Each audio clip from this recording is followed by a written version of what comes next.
Hello. Hello. Hello. How is everyone? Hello. We Hello. Hello chat. How are we doing? Hello. Also, Hello. um please, I got a new mic and with it new sound software. So if it is quiet or also burning your eardrums, please let me know. And I will turn everything up because I thought I had it figured out and I just don't. But welcome with that out of the way, with like just a disclaimer that I just run into a lot of tech issues. Now that that's out of the way, I would love to introduce the beautiful guest here with me today. Got the wonderful Melee Mira, and then Hi. the wonderful Wasabi, Hello. and the amazing Bailey Volchigam. Hi. And we are here to talk about disability and content creation and all that stuff today. Um, Basically, July is Disability Pride Month, and I wanted to put these streams together because I feel like every year, nothing is ever said about it by like the big boys in gaming. Oh, there's Switch. Wait, listen to me get some tech issues already. Let me. But I feel like, hold on, you didn't see a thing. You didn't see a thing, so it's fine. You did not see a thing. Nothing happened. It's fine. All I don't know is what you're talking good. Look at about. that. I don't know what you guys are saying. Nothing. Don't worry. Oh, that's hilarious. There we go. Actually, Anyway, that was totally planned. Yeah. So that was, Yeah. I was Yes. testing everybody in chat Great. to see if It's you such a knew good who everyone prank. was. Uh, Oh, freaking got dear. you. but anyway, as I was saying, that's fine. It's two mistakes today. With the third one, and we'll be done. We're good. Um, Oh, I feel like every year, Disability Pride Month basically is not mentioned or really talked about by like big games companies or really discussed or promoted. And so I basically sent a tweet out, basically like, would anybody want to do this with me? And luckily, some people said yes. And then luckily, some wonderful people wanted to sponsor us. And so here we are, and now we're doing it, and now I have to actually do it. Hello. um, so I want to say thank you to our wonderful sponsors before we start. Elgato, who have very kindly sponsored all of the streams this month, and the wonderful Molk, who are a slow fashion underwear company who actually they sent me some bits of their stuff and it's really really comfy, who are sponsoring this stream and another stream during the month. So thanks to you guys, it meant that I could have all these wonderful guests on, which is wonderful. So yeah, we're doing it. Oh, Shay Shay, hello. Thank you for the gifted subs. I've turned off sounds for while we're chatting and stuff. So if I miss any alerts, I apologize. I just may not hear them. But yes, thank you so much. And so if you guys want to introduce yourselves, talk about who you are, what kind of content you make, that would be great. Mira, if you want to go first, and we'll just. Okay. Gosh, Molly just put me on the spot. I'm Why so don't you sorry. You know what? Actually, God. we'll just pretend you're not even here. It's fine. just turn my volume all the way down? Yeah. But hi everybody. I am Melee Mira. I use she, they, or any pronouns. I am a Black, queer, disabled variety streamer on Twitch and voice actor. I have been a gamer for a long time, and so it has been super nice to kind of blend things that I really enjoy. And I've obviously met some wonderful people, like you can see all around me. Um, but I try to actively promote a safe space by making mention of the importance of racial equity, LGBTQIA plus rights, accessibility, and more. And my streams overall are equal parts chaos and equal parts comfort. So it's a nice little blend. I can't confirm that. They are both chaos and comfort, and I love it. Abby, do you want to tell us a little bit about yourself, your content, anything about you? Yes, so hello all. Thank you all for coming. My name's Wasabi.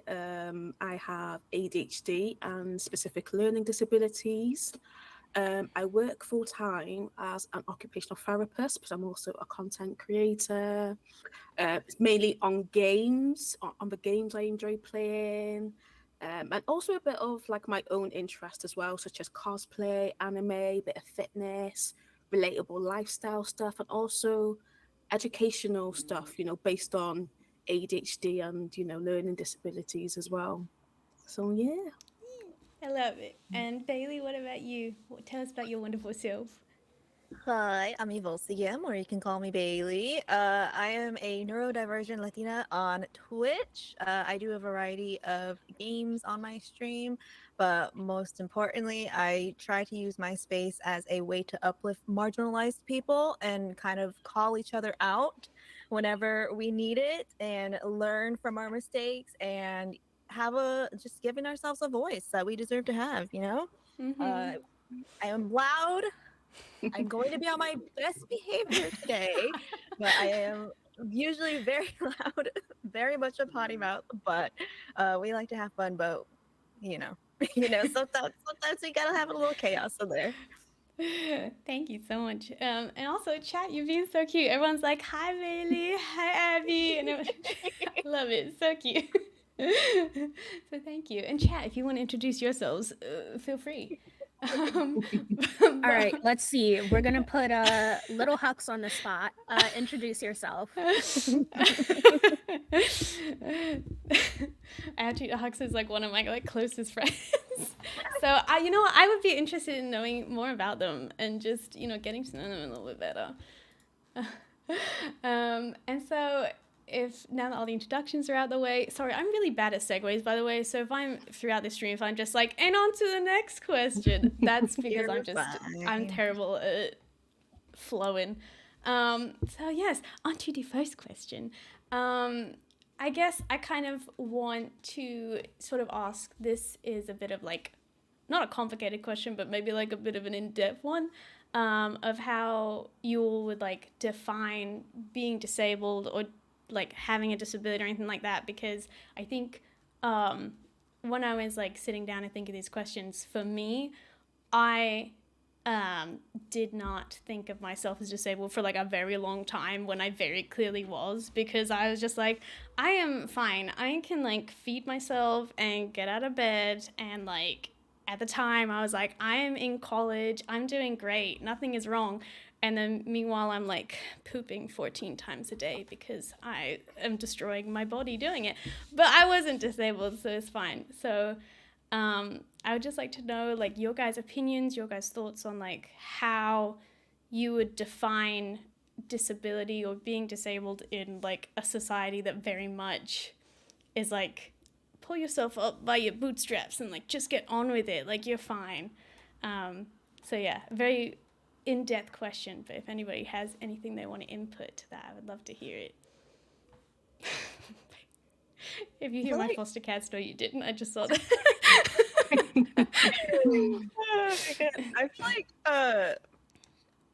as someone who's like recently been starting to kind of be more comfortable say that they're disabled, it's just I define it as something that it is affecting your everyday life, and it is something that will it's something that whether it's society, government, other people, communities do not tend to, they don't accommodate to you, and if that is something that is happening to you personally, then yeah, you're disabled. Agree. Mm. I think for me it was I can't remember where I read it. It was basically like I started defining myself as disabled when it was like, does it take a huge effect on your day? Like, do you have to work around it? And I was like, yes. And then from that point on, I was like, okay, maybe me not being able to get out of bed like 2 days a week might be affecting my life just a little bit, maybe. Just a teeny tiny Just a bit. teeny tiny bit. Mira, Abby, did you have anything? Like, was there a point where you like saw your disabilities or anything like that as disabilities more than just like, oh, this is a thing that I have? Do you want to go, Abby? Go on, you can go. You can go. I was just gonna say I completely agree with both Bailey and Molly. Um, I find that there is a stigma surrounding being disabled, and it has to have a certain look, which is not true at all. It's not just folks in wheelchairs or using walkers or anything like that. And like Molly mentioned, if it gets to a point where your body is kind of just giving you a run for your money, and it takes you out of commission for a couple of days or weeks or months or however long it is, and it affects your everyday life, then that absolutely is a disability. It comes in all different shapes and sizes. Um, there's no right or wrong way to be disabled, if that makes sense. And I think it's just important to be inclusive of all the different ways that people can be disabled. So it took me some time to like really come to terms with it, because I don't use like an aid to like walk or anything like that. Um, and just being like, okay, I get it now. Like it's different for everybody. Yeah, and like so much on that stigma is just also all of us for the like we're young. There's a stigma around that. Like you can't be disabled. Oh, you're so young. And like you go to the doc, Absolutely. even from your own doctors, you go and they're like, "Oh, well we don't need a test for that because you're only 27, you're only 30, you're only this." And it's just Mhm. and it's even worse when you are not only just disabled, but also a person of color or, Mm. or gay or what have you. And so it makes it even more difficult to fight back on that stigma. So Mm. I totally feel that. And like the whole thing with like using mobility aids, it took me years. I was going to say the same thing. Years. It Mhm. took me years to finally start using a cane when I needed it. There were days where I was crying in pain because I could not walk without it feeling like my legs were going to snap in half.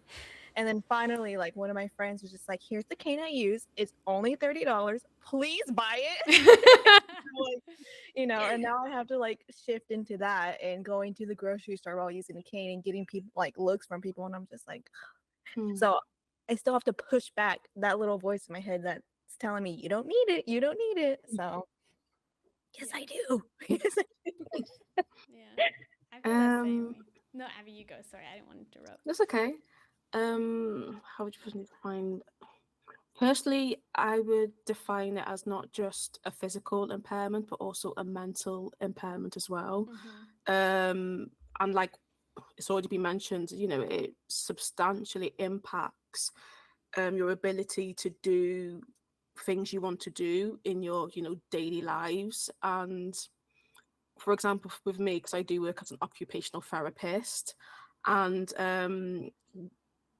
basically we focused on like improving people's independence, no matter mental impairments, physical impairments. Our focus is focusing on what you can do and how we can help to facilitate that, whether it is providing equipment, teaching new skills or techniques, or educating people. And sometimes for me, even the most simplest basic things people do without thinking can be, really hard and overwhelming and frustrating, because you just end up thinking like other people can just do this. Yes. Why can't I?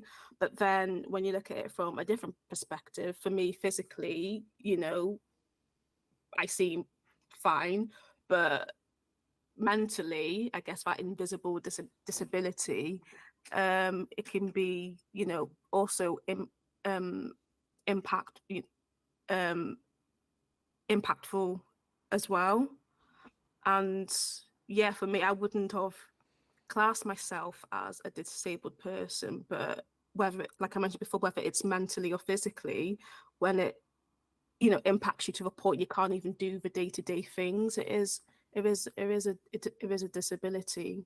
But I think that's how I can define it and describe it Yeah. to people, if that makes sense. I think it's also that thing of like, personally for me, like disabled is almost like seen as a bad word. Like nobody wants to be disabled. Like nobody wants to have that label on them. And so I think for me, that kept me away from describing myself as disabled for like many, many years.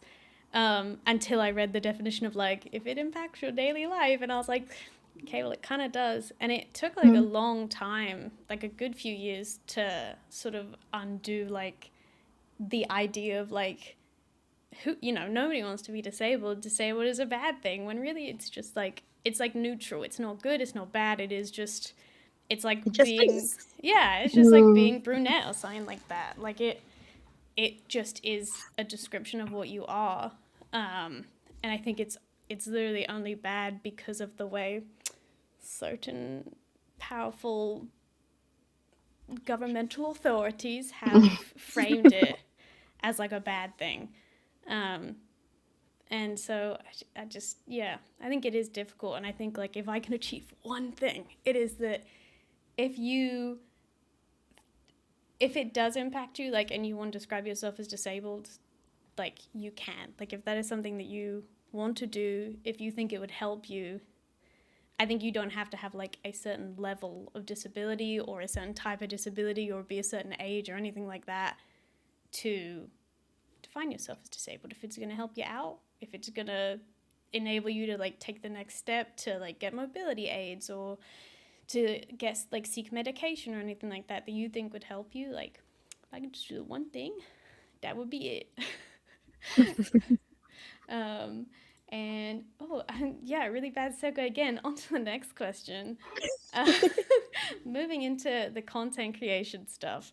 For you guys, how do you find it keeping up with like the constant need to keep putting out content? Like it is a very common thing of like people say if you want to be a content creator, you have to like put out TikToks, you have to put out shorts, you have to be streaming like 8 hours a day on Twitch, you have to put out YouTube videos, you have to edit, you have to go to all these trips and all this stuff. And like I'm tired. I can't do all that.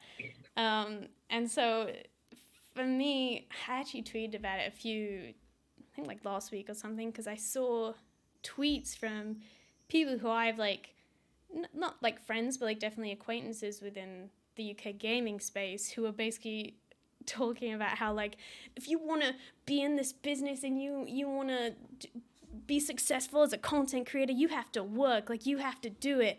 And I I don't know if this is like a passive aggressive tweet, but I just see that being like, I can't, like I physically cannot do that. That's great for you guys, enjoy, but like this space is physically not built for disabled people. And so I feel like companies and games industry, especially like people in the games industry, games companies have to make that leniency for us because there's physically no way that like everybody can keep up. And also there are other things that can affect that, like it's not just being disabled that can affect those things, but in terms of staying on topic, it is. And so I just wanted to, how do you guys find it, and why are we all withering away basically? Yeah, no, I definitely agree with you on that. Like it's very difficult. Like for me, I'm still trying to figure out what works for me.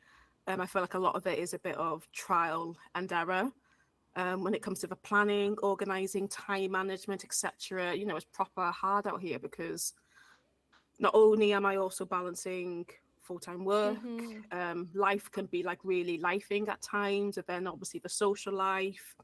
I guess it's just regular burnout, but then getting back on track, and then you end up having a good week, but then it could be a bad week, a bad month, and then repeats, like, you know, rinse, repeat type thing. So basically, I don't find it easy at all. And honestly, like, fair dues to the, you know, content creators out there that can manage and keep up with it. Like, I want to be like you when I'm older type thing, but it's hard, it's difficult, but it's also important to not be too hard on yourself as well. Like, you know, but yeah, don't be too hard on yourself with that too.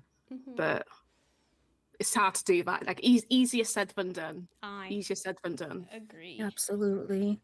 Yeah, I feel like Abby hit the nail on the head with that. And it's not just disability, like it can be just people that have full-time jobs, people that are parents, people that are caretakers.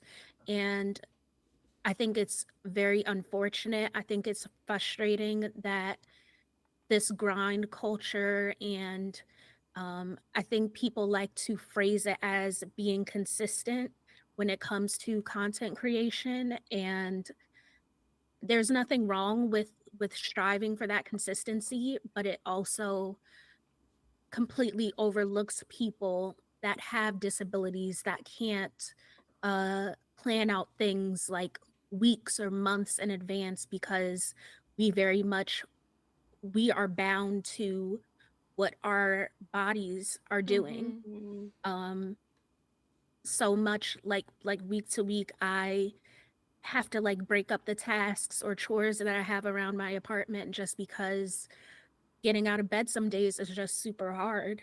And that even comes with streaming, which is, streaming is my full-time job. And I do like side things like voice acting, for example, but it is very much dependent on how I'm feeling any given day or week.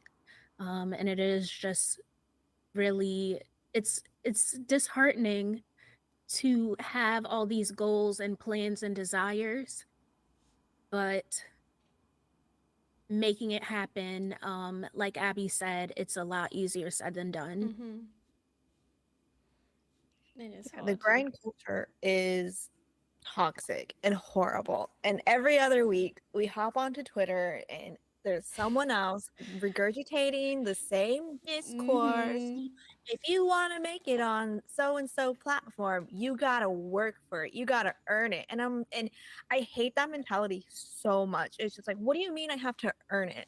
Like, just because you were able to stream 50, 60 hours a week, I can't do that. Even if it's mentally draining, it is emotionally draining, and my body sitting here for hours at a time is so bad as a disabled person. Like it's impossible to do that Mm-hmm. if you are disabled. And like people never take that into account when they want to be spewing discourse online. They never take into account what it's like to be a disabled creator and Yeah. just the inability to do that. And like Mira said, like sometimes it's not even just that. Like we have lives outside of the internet. We are not just your entertainment. Like yes, it is part of our job, but that is our sole purpose of being here. Like Mira said, some of us are parents, some of us have lives outside of this, full-time jobs. Like I am a creator, I am a writer, I am a pet parent, I am a foster mama, like I am a partner to somebody, I am someone's daughter that I want to go care for my Mm-hmm. family, and I can't just sit here and care for you. So it's just like on top of being disabled, like we have to juggle so many things, and no one ever wants to think about that. Yeah. Actually, I wanted to read out Bombaz's comment because they said, horrible thing is that content creation is saying that the only thing a lot of disabled can do to try to gain income due to inaccessibility from regular jobs, which is so true. Exactly. I've I say like I've talked about this a lot, but you know what? I've tweeted about it a lot. If I say I've talked about it, it's probably I've like tweeted about it. It is that thing of like sometimes content creation is like the only accessible job because it's from home. You make your own hours. You can work it around like your brain or your body. You can work it around full-time work if you're doing that at the same time. But like for me, I worked full-time when I first graduated uni, and that's when I was pooping 14 times a day. And I was like and I was like in and out of hospital, like my body was just like breaking down. And so I didn't have a choice in leaving that job. And so when I see people who are like, you just have to hustle it, like if you really want it, you've got to just do it. And I'm like, I'm doing my best. Like it's not my choice, okay? It's what my brain and my body can do. So let's just like chill out with the pressure, okay? Like this job should be fun. And yes, not everyone gets to be like ninja or I don't know any big streamers or Pokimane or anything like that. Not everybody gets to do that, but also everybody deserves a space in content creation. Like everybody deserves to feel safe, to feel not pressured, to have a good time. Because like this job should be fun. Like if it, and especially for me, if it's all I can do, we should be offered some grace. And like everybody should be offered some grace. Like everybody's dealing, you know, it could be like mental illness, it could be neurodivergency, it could be physical disabilities. Like everybody deserves some grace. Like not like we collectively as content creators, we should be supporting each other and just being like, you do what you can do. Like I've got your back. Like I just feel like because content creation is so competitive that it's just like people feel like they're competing against each other, and personally not everybody can compete. I can't do like 24-hour streams or anything like that. I ain't got it. I get tired after I stream for 2 hours, so like 24 hours is out of the question. But just to go off what you just said, Molly, and to just bottom line, streaming as a job is not lucrative. It's not, you know, like we have to come out of our pockets for equipment and things like that. And don't let your console or your PC like shit the bed, excuse my language, but like and I before pre-COVID, I worked in the school system and I loved what I did, but that was also a job that just didn't work for the types of disabilities that I have. Um, as far as continuing with that type of work, because it would have put me at risk, being that I am somebody that is immunocompromised. I'm also a caretaker for both of my parents at the current moment, and having to go from a school back to my home would have also not been a risk to me, but it would have been a risk to my parents as well. And so I've been very fortunate with my community supporting me as best they can, but like taxes, bills, like okay, like just it is expensive as hell to be an adult, and like we are all just trying to like figure it out and like do the best we can day by day. And so again, like I feel like this all relates to the idea of grind culture and it being like, you know, like this super positive thing, like, oh, you will automatically benefit by spreading yourself so thin, and that's not the case at all. I even see non-disabled people like struggling with it, and I'm just like, I'm like, I have friends that'll just be like, I just feel so sad, like I'm not where I want to be in content creation. You know, I'm not able to put out the work that I want to because I'm working full time and I'm in a relationship and I have to cook and I have to do dishes and all this stuff. And it's like, it's okay. Like, it's okay. I think it is a very big, me going into my my woke agenda. It is a very like capitalist mindset to think you have to be like the biggest and the best and keep going and keep making and keep doing stuff. And it's like, it's okay. Like it's fine. If you know, it's like it's like it's okay. I just want to tell everyone that it's okay. Absolutely. And just something that I'm very appreciative of the streamers that, you know, taught me the things that I know is that there's very much a seat at the table for everybody.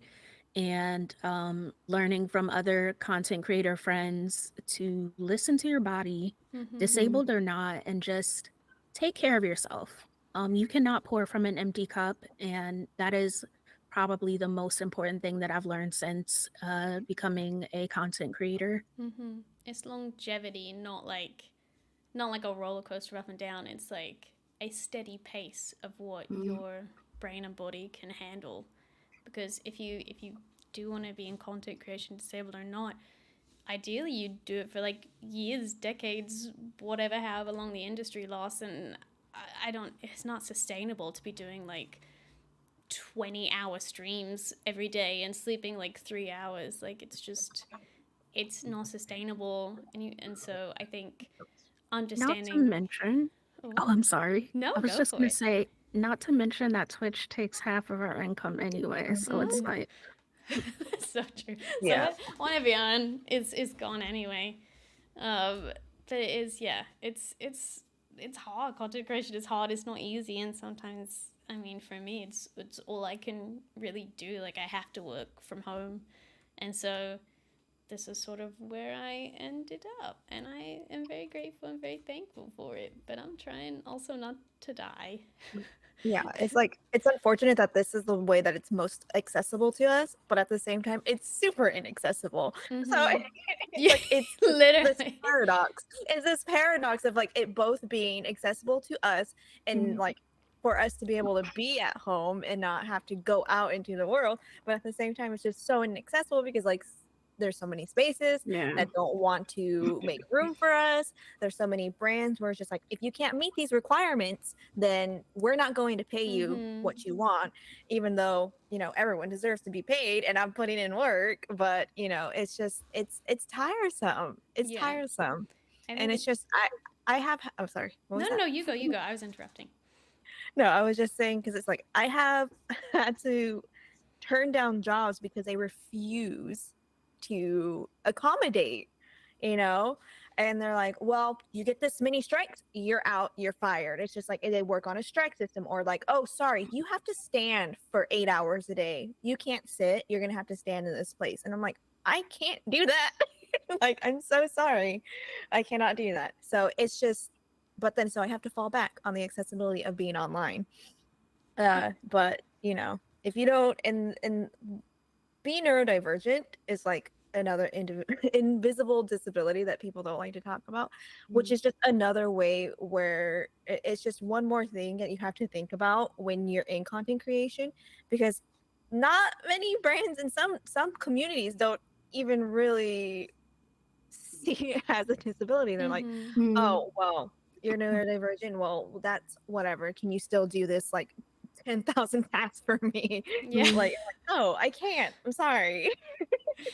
it is. I think it's different in the US. I think compared to the UK gaming spaces. Mhm. But we have like a lot more events in the UK.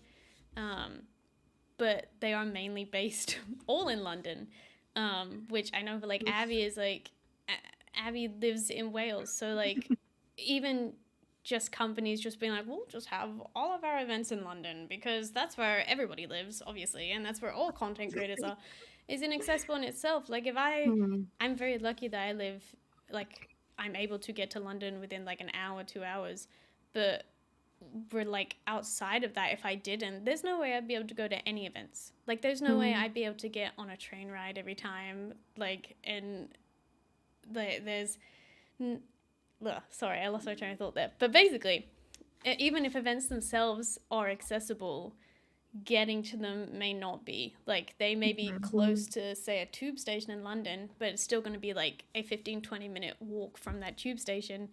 And then also like just brain work of like planning out the journey Yeah. and then trying to like say for instance it would be easier for me to take instead of a tube like an Uber or a taxi, but then that's cost to me that like an abled person may not be able like have to consider it all.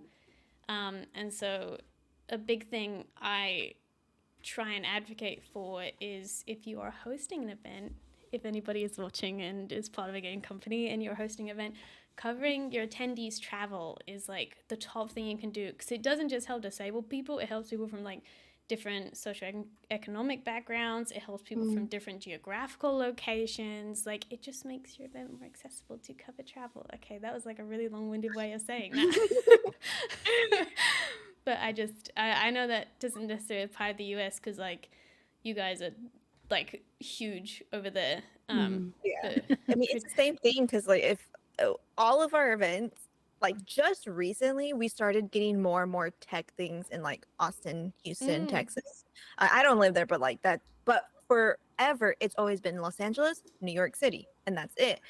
those are completely different sides of the country. And, someone that lives in like Ohio is Yeah. gonna have to take a plane and like have to fly. And if that person's disabled, well, good luck having your mobility aids being on the flight because they always break them and they always mess everything up. Who's Ugh. gonna cover the cost? Not them. No. Yes. And like Bailey just said, like the amount of times I've seen on Twitter how airport staff mishandles these expensive mobility aids is so heartbreaking because there are people that quite literally can't live without them. Like for some disabled folks, it might be just it might be like a walker that they can fold up and just take with them, and it helps them for bad pain days, or when their mobility is a little more limited. But for like a power chair user, for example, as expensive that those are, and they just are so haphazard with them, is just,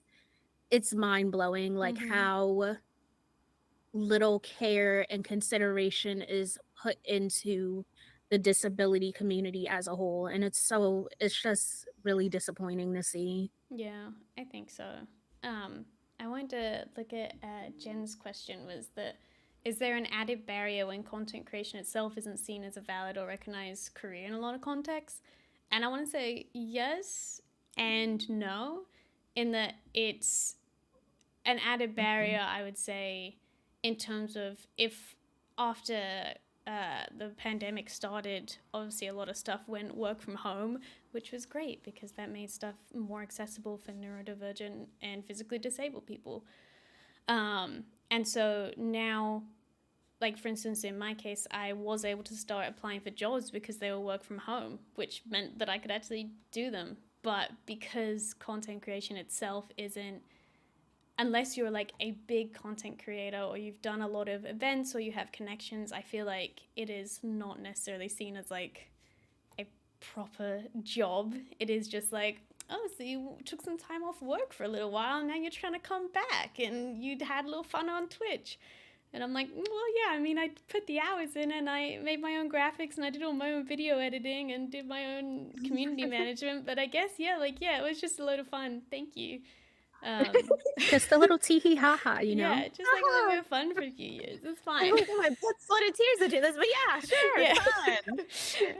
So yeah, I think a bit of yes and no. I think yes in that way, but I also think no, because I do think people within like the gaming space or within the tech space do understand like the value of content creation and being like a streamer and what it takes to get like your community and your content off the ground. So I think yes and no. Yeah, for sure. Like when I tell people what I do as work, it is one of two reactions every time. It is, oh yeah, like so and so big streamer. That's so cool. You must be you must be making so much money. Like, oh man, do you get like free stuff for brands and like do you do this? And I'm like, that's not exactly how it works. They're like, so you just like only play video games and like that's all you have to do. You just play them and then people pay you for it. And I'm like, well, no. And then there's the other side of the coin where it's just like, so when are you gonna get a real job?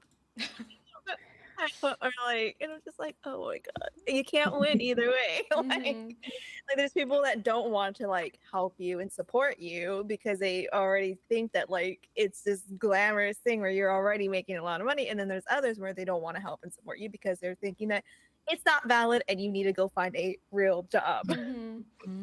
It's very much a catch-22. Yeah, and like meanwhile we're wearing like a million different hats. Like I had to learn how to use Adobe Premiere. Like I had to become an editor. I have to put whatever past skills in like my degree into like this shit finally. Sorry for saying bad words. But like I had to like actively find new creative ways to become, a community manager. I had to become an editor, a writer, an event organizer. Like it's not easy, and everyone just thinks, oh, you're just playing silly games online. Yes, people like I literally have had so many like not necessarily like my close friends, but like friends of friends or like family members who like I'll explain what I'm doing.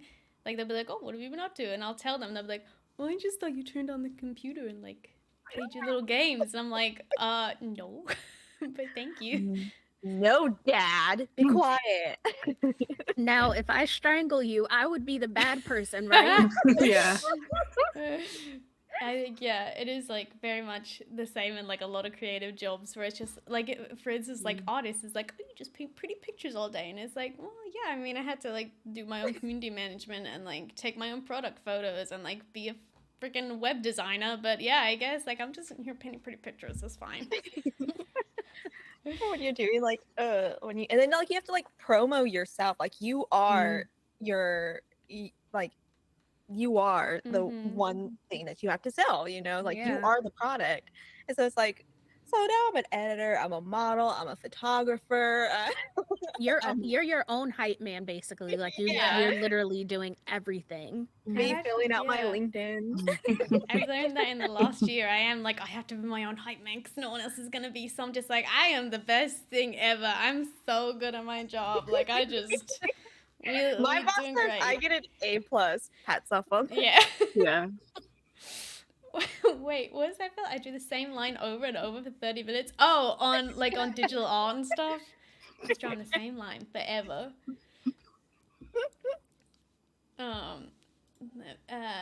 We touched on it a little bit earlier. My next question was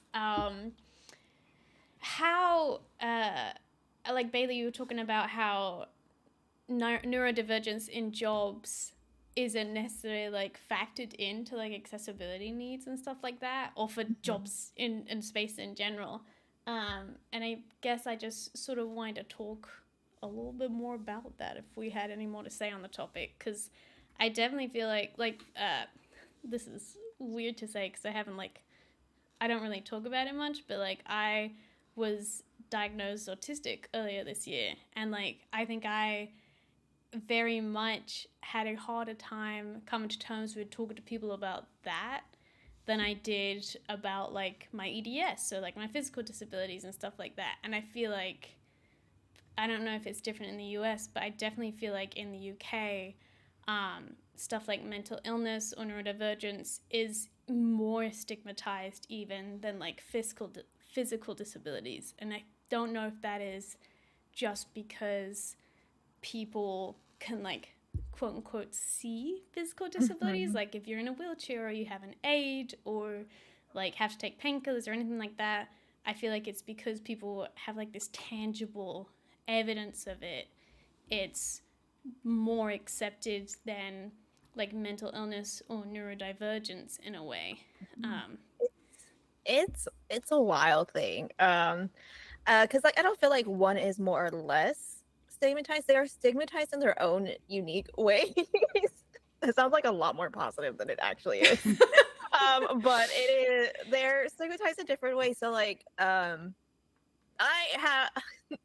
have struggled with getting diagnoses, re-diagnosed, undiagnosed, with a million different invisible disabilities, different learning disabilities, different what's the word I'm looking for? Like different social and all those different kinds of invisible disabilities, basically. You know, I was a child. Oh yeah, your daughter, she's learning things a little different, and she does these certain like things that we think your daughter may be autistic. Can we test her? My mother says, no, my daughter's not autistic. Forget about it. And then, you know, fast forward 20 years later, and I'm talking to doctors, and they're like, you remember when you got diagnosed with ADHD in college?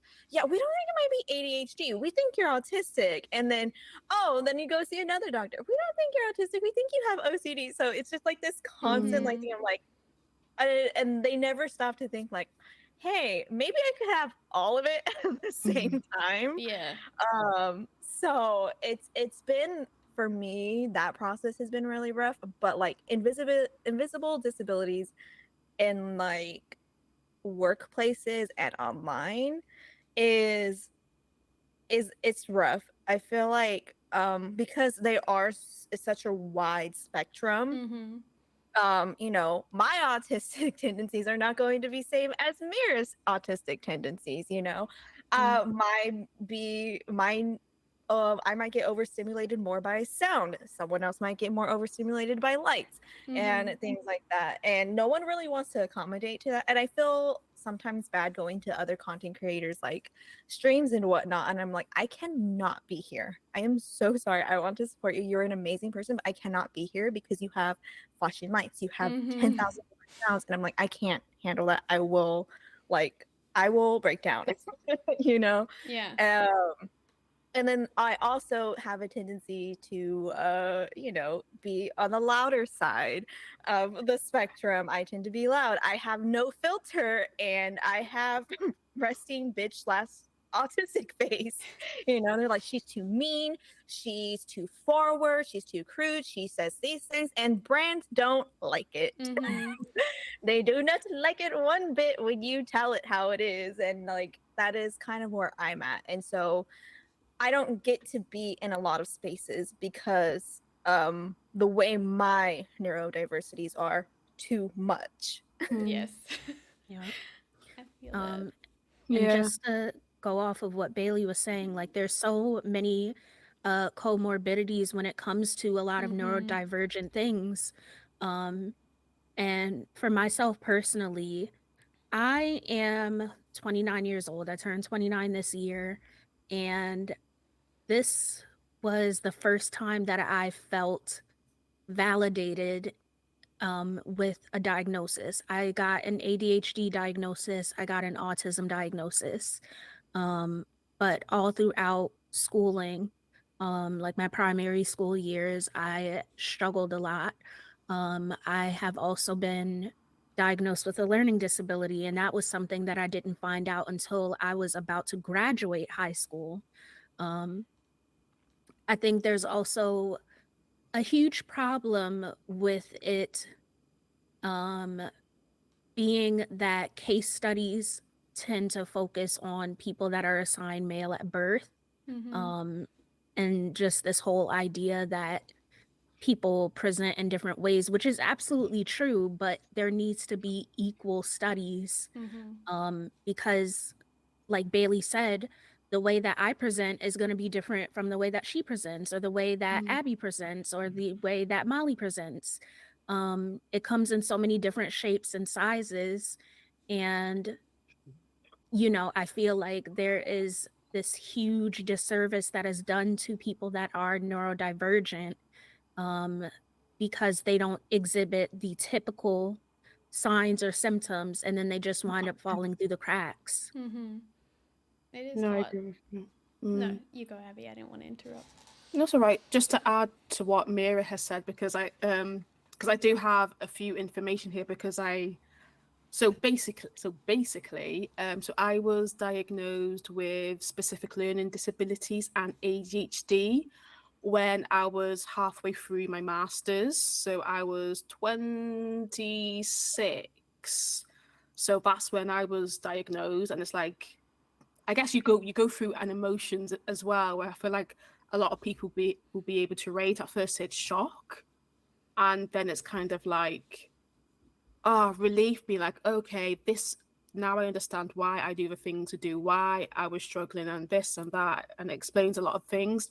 And then you start going through like a bit of anger as well, like why, why now, like all this time it's been missed. And then I guess a bit of grief as well. I feel like you just go through like a roller coaster of emotions, especially being diagnosed as an adult.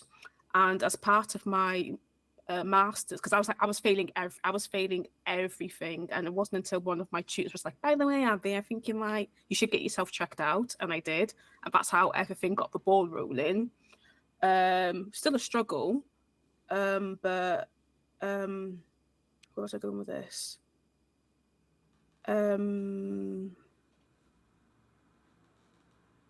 That's one of the things that happens as well. Oh yeah. So also as part of my masters as well, my dissertation was based on adult ADHD. So just because my memory is shocking, I'm sure a lot of people can relate in general. But I do want to share, a few information, a few research which I have, come across as well. which I feel like a lot of people can relate to as well. So when it comes to, ADHD, like for many years it was regarded as a childhood disorder. But it's now been acknowledged that it does persist through into adulthood, which does, but also with ADHD, like you mentioned, it can overlap with other conditions as well. So based on the UK, for example, because that's what my research, my dissertation was on, it's known to be unidentified, underdiagnosed, and misdiagnosed and undertreated in the UK because it does overlap with other conditions. But there's also multiple factors like stigmas. Like Mira mentioned, there's a lot of research focusing mainly, on boys, and when it comes to the girls, because they present differently to apparently the boys, that's why there's less research on girls. Yeah. And also when it comes to ethnic minorities as well, they're less likely to be diagnosed or treated as well. And because of all these stigmas as well, it also impacts also on the healthcare system as well, basically meaning there's not much funding being put in for ADHD and learning disabilities, meaning that it's less accessible to people who need it as well. So there's just so many barriers and different multiple factors that that impact that as well. So again, another thing which you're also contending with as well. I'm not sure if that makes sense. Does that make sense? Completely. So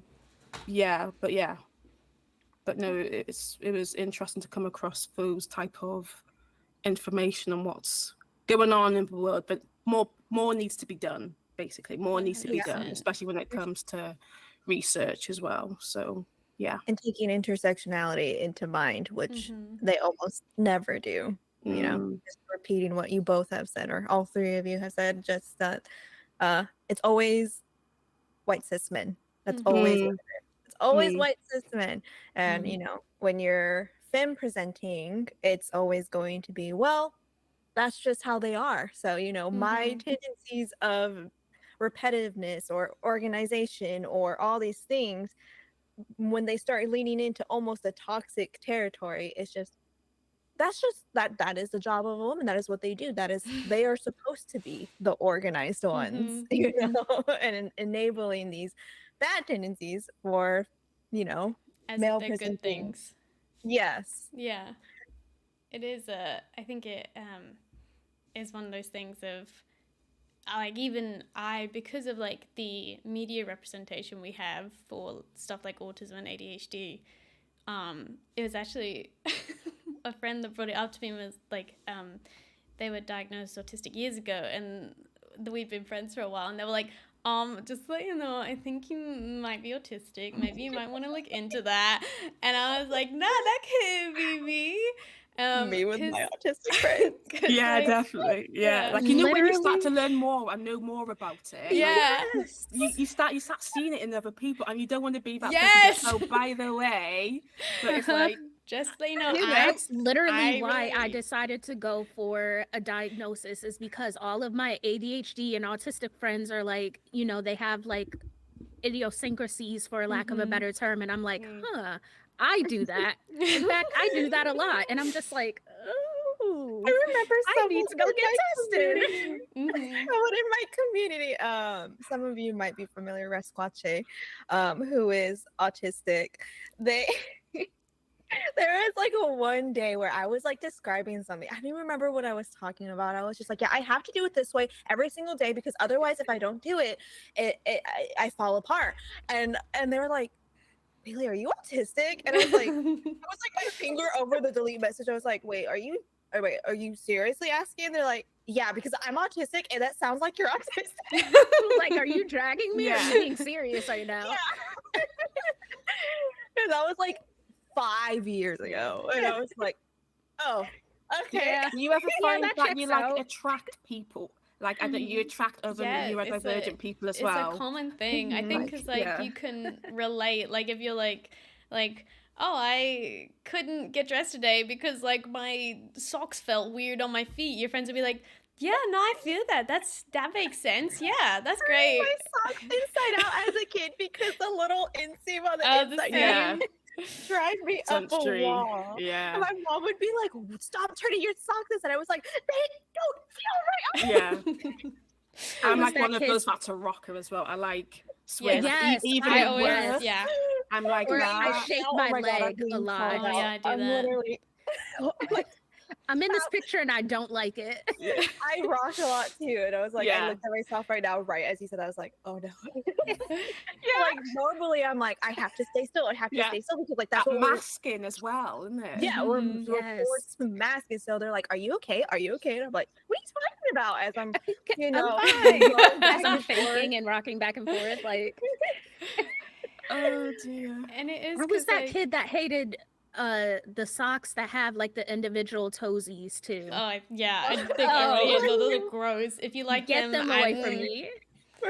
Oh man. I think it is like for me, like my only representation that I'd seen of like autism and ADHD was like what I'd seen in like films and TV shows, which was always like a 13-year-old like boy who was like obviously it was never played by an autistic actor of any kind, but it was it was like very much like an over the top sort of I don't even know how to describe it. I don't want to describe it as acting. It was just whatever that was.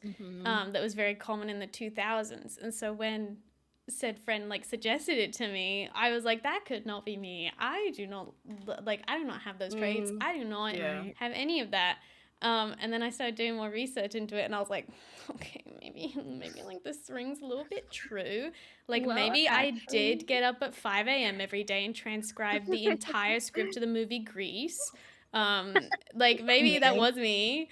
And so it's just things like that where I was like, oh, that would make a lot of sense now. Because I think when your parents or your caregivers don't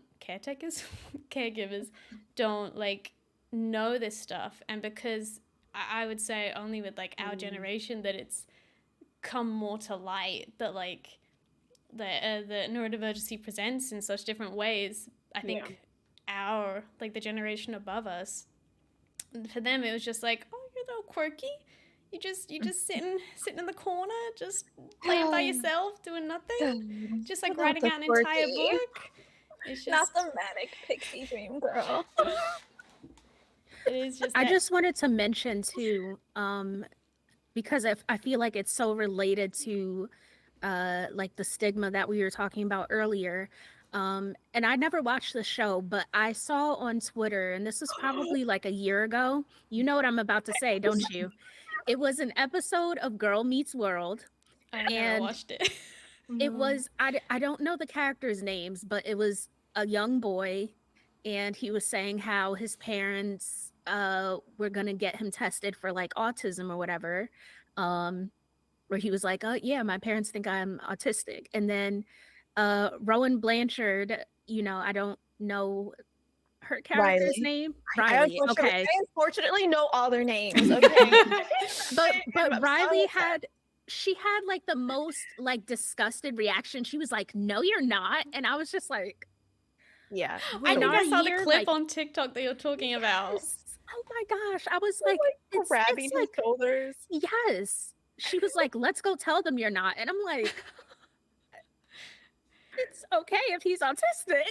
Yeah, they're like, not only that, they were like using an outdated term. They were using Asperger's. And so they weren't even saying autistic. I'm like, nobody says that anymore, babes. You don't do that because that person was horrible. We don't use that term. But yeah. Like that absolute disgust was but again it all goes back to like the stigma and how it's depicted in TV and movies and just any type of media, like Molly was saying. Like it's so misunderstood, and it's you know, it's odd to see the way it gets depicted in media. I think what was I like had a thing to say and then I've forgotten what it was. I think it is very much like I every time I'm on a panel, I like find excuses of like, there are people that are just gonna hate you, like in this case, like for being neurodivergent or being disabled, there are people that are just gonna hate you. And I think that definitely suppresses people talking about it, which is probably why like the generation above us just didn't know anything about like neurodivergency, and they just thought that if you were fine and not, you know, on death's door, like you were doing great, nothing matters. And so I think like I I think the best thing that we could do, or like one of the, not the best thing, but like a good thing that like our generation can do is just be very like loud about it, because there are people like, there are friends I've spoken to within like the last year who didn't even know that Asperger's was like an outdated term, like because it's, unless you were in, I think, neurodivergent circles, or you like seek out that information, you like there's just no way of knowing, because like medical organizations aren't going around being like, don't say that anymore, we don't do that. And so I think, again, like another part of being like a disabled content creator for me is like just being very chatty about being disabled and what it means and experiencing it, because like a lot of people in the medical profession just won't, like they just won't talk about it, or like if people don't seek out the information, again, they're just not gonna know. So you should watch Disabled Creators so that you can learn things from us, because we're very smart. There we go. That's again, it's like that representation as well, isn't it? It's that Yeah. representation, but you know, that's needed. And with me being, well, how old am I? I guess it's been a couple of years, about 2 years since I've been diagnosed, and I'm still learning. Even though I'm an adult, I'm still learning about myself and my disabilities. And I'm not sure if you remember, Molly, we had our first meetup, our Saga fam, and speaking in front of people when there's questions which I need to answer. There was a time where oh, it was so awful. I'm getting flashbacks now. No. But it was kind of like a bit of an interview, and I didn't realize that was going to happen, and I just blanked out in front of everyone, and probably had a panic attack and was just all in bloody pieces. I was a mess basically. And then I guess from like a content creation point of view, since then I was like, when it comes to, you know, doing stuff like this or hosting or stuff like that, I felt like my disabilities will not like I don't know how to explain it. I don't like to call it a weakness, but something I'm still working on, and I guess a development I need to be working on, if that makes sense.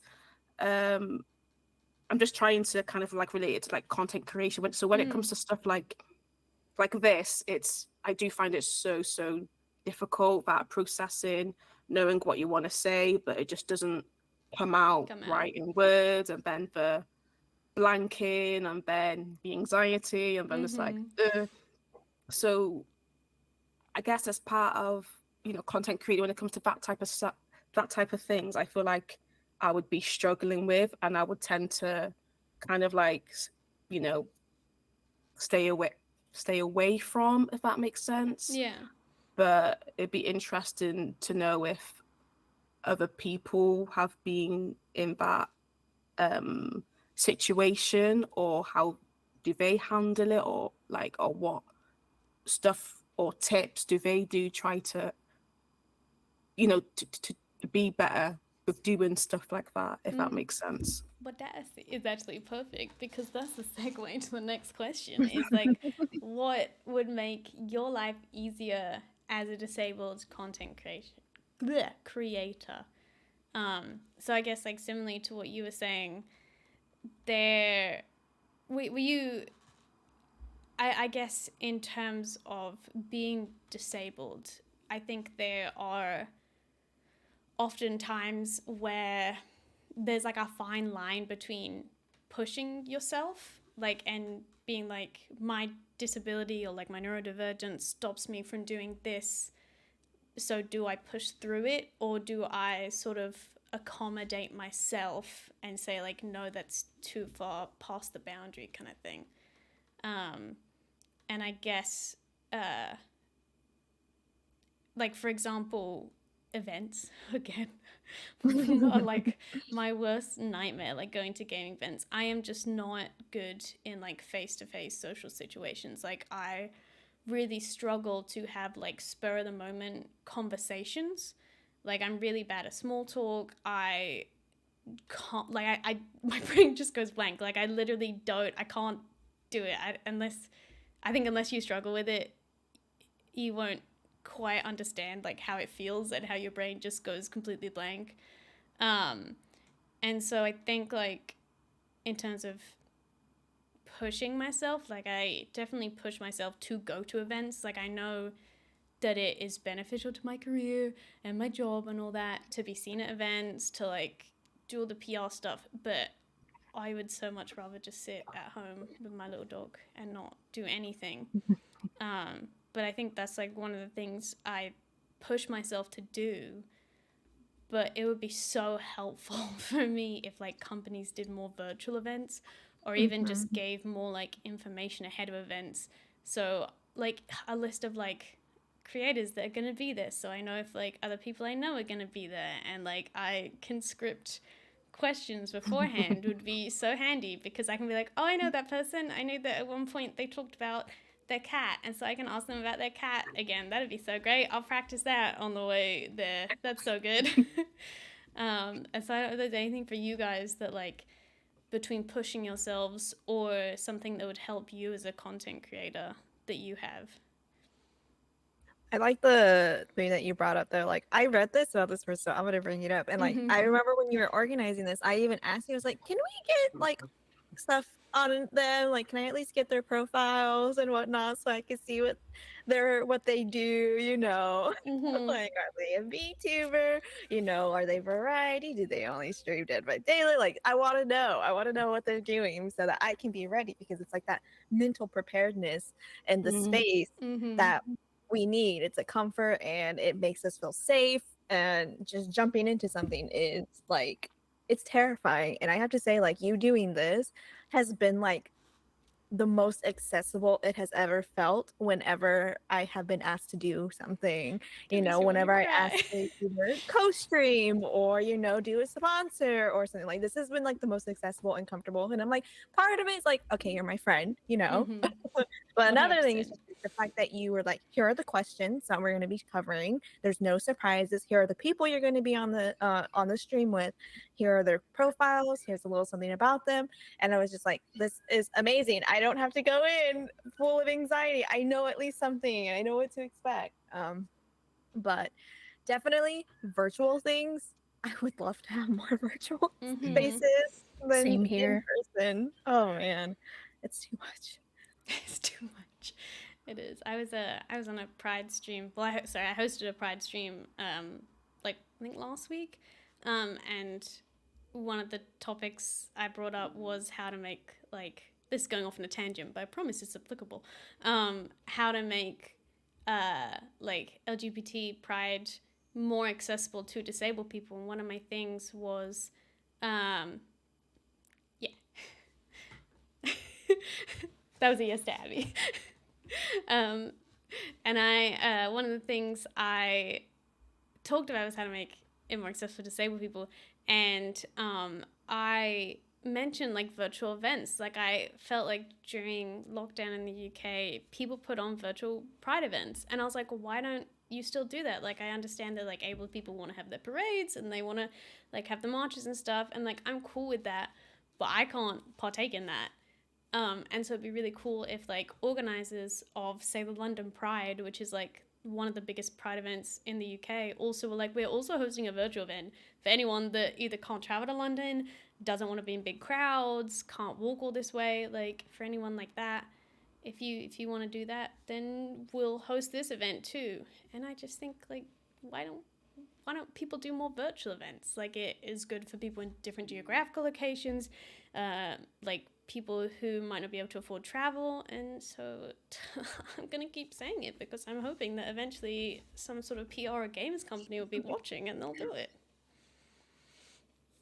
100%. I'm definitely on the same page as far as virtual events, and even even when it comes to IRL events,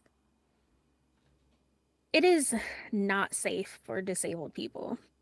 And that's just the bottom line. I wish that that that wasn't the case, but even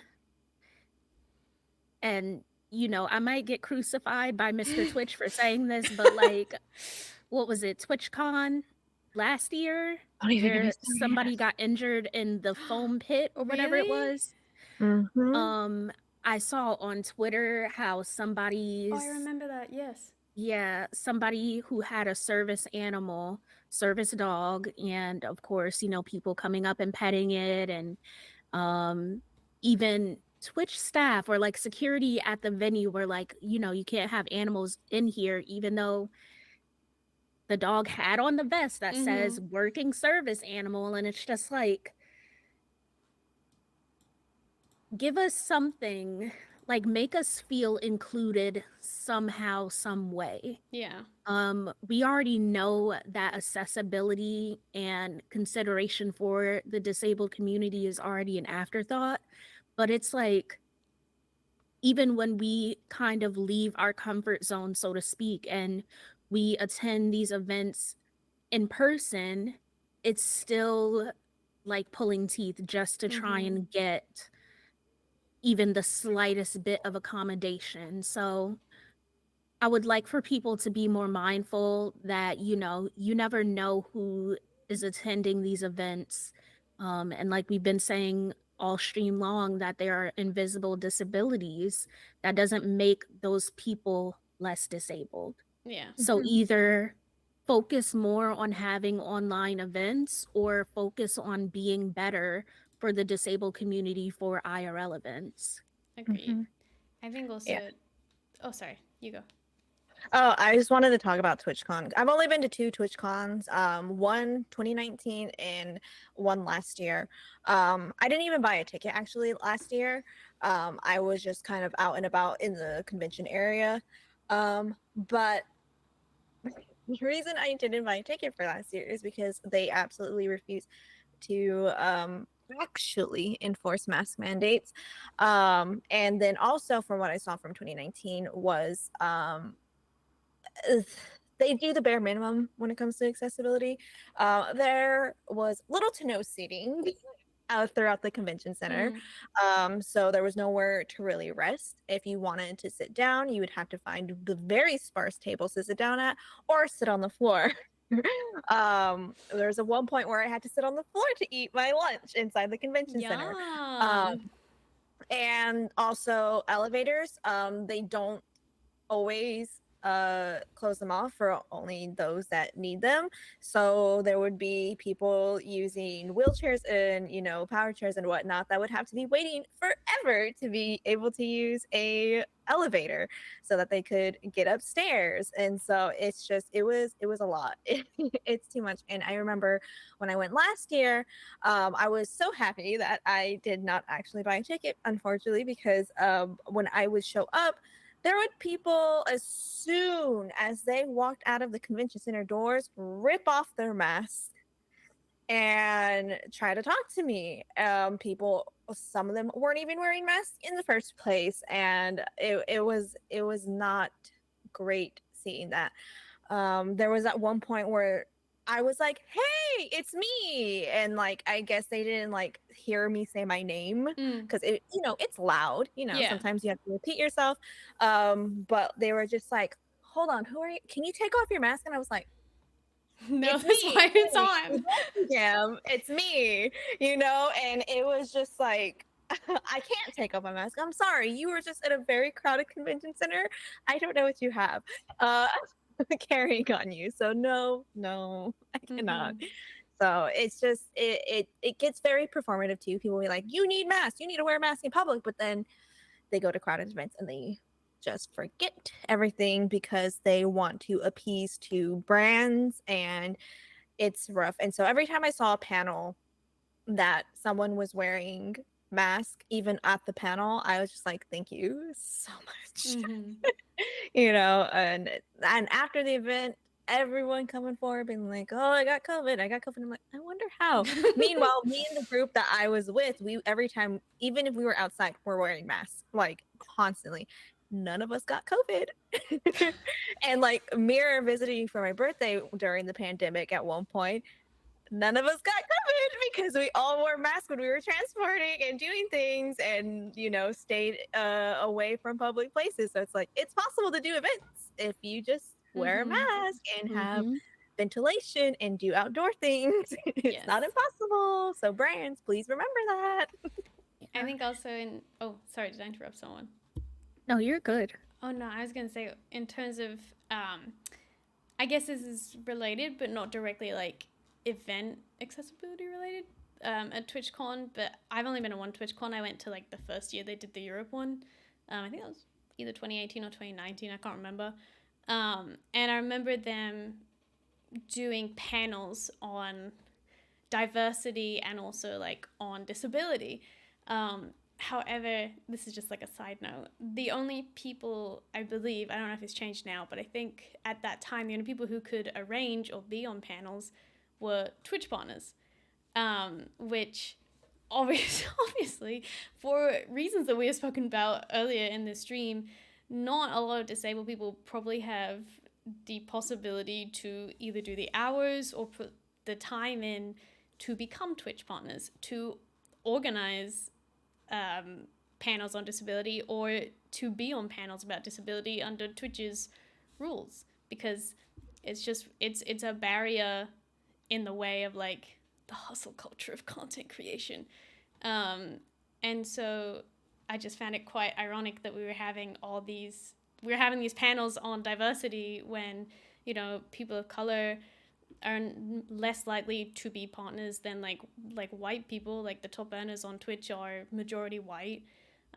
Disabled people are less likely to become partners because we can't put the time in, we can't put the work in, as much as like able-bodied people. And I just found it really quite ironic that Twitch was doing this. Well, to be fair, I don't even know if Twitch organized the panels or if it was someone put it forward. But either way, for Twitch to know that they have these panels on like diversity and disability and just be like, panels are enough. We are good. We are safe. Very much just for show. And it's obvious that they don't genuinely care about the disabled community that makes up a huge part of Twitch as a whole. It's been incredible to see since Twitch gave us the different tags, being able to find people like us.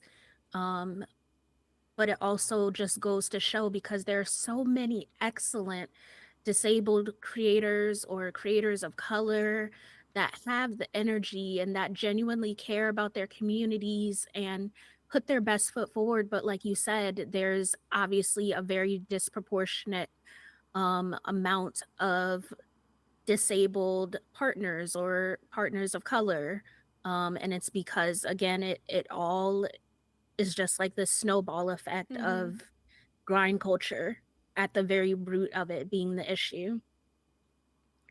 Like a The check mark is pretty, but like, I just want to make my emote prefix poggies. That's it. It is like it's a mixture of like it's a mixture of the grind culture, I think, and also like, I mean, general systematic like barriers of like game companies, they're owned, and tech companies are owned by white guys. So like, unless change is happening from the top down, like they're gonna hire white guys to be part of their team, they're gonna hire white guys to be part of their marketing campaigns, and they're gonna hire white women to be like the face of their beauty line and all that kind of stuff. And so like, obviously those people are gonna get more publicity if they've got these huge companies behind them, whilst like everybody else is just kind of like, hello, just chilling, trying to do my best. And it is that thing of like, I very much think on Twitch, there are different ways to grow, but I think one of the fastest ways to grow is if you have like gossip about you, or you have a big company behind you, or you get into some sort of drama, and usually those people are either already big or they're white men. Like that's how it is, and then they get bigger, and we've seen it like time and time again with like XQC and Ninja. Like they grew because they had so much drama surrounding them. But they make money for the big Twitch daddies, so it's fine. I want to like. Oh, go ahead, Bailey. No, I was just gonna touch on like the whole like the spectacle around those people that get into the hot seat and like they get into trouble because they do things online. And the one thing that has always peeved me is oh well, they're autistic, so like they don't know how to they can't they don't understand the social cues. They don't understand this, so like he didn't understand, and I'm just like, please don't drag the rest of us into Right. Oh my goodness.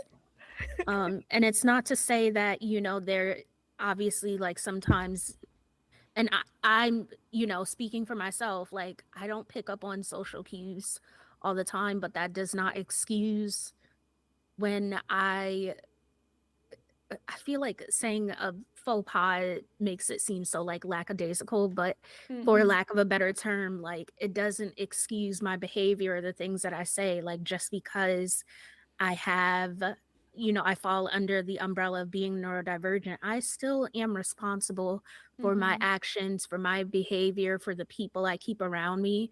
And like you said, Ninja and XQC and whoever else, if I had $1 for every time I saw them on my Twitter timeline for some nonsense, oh my goodness, I would be set for life. You'd have as I much would money be as set. them.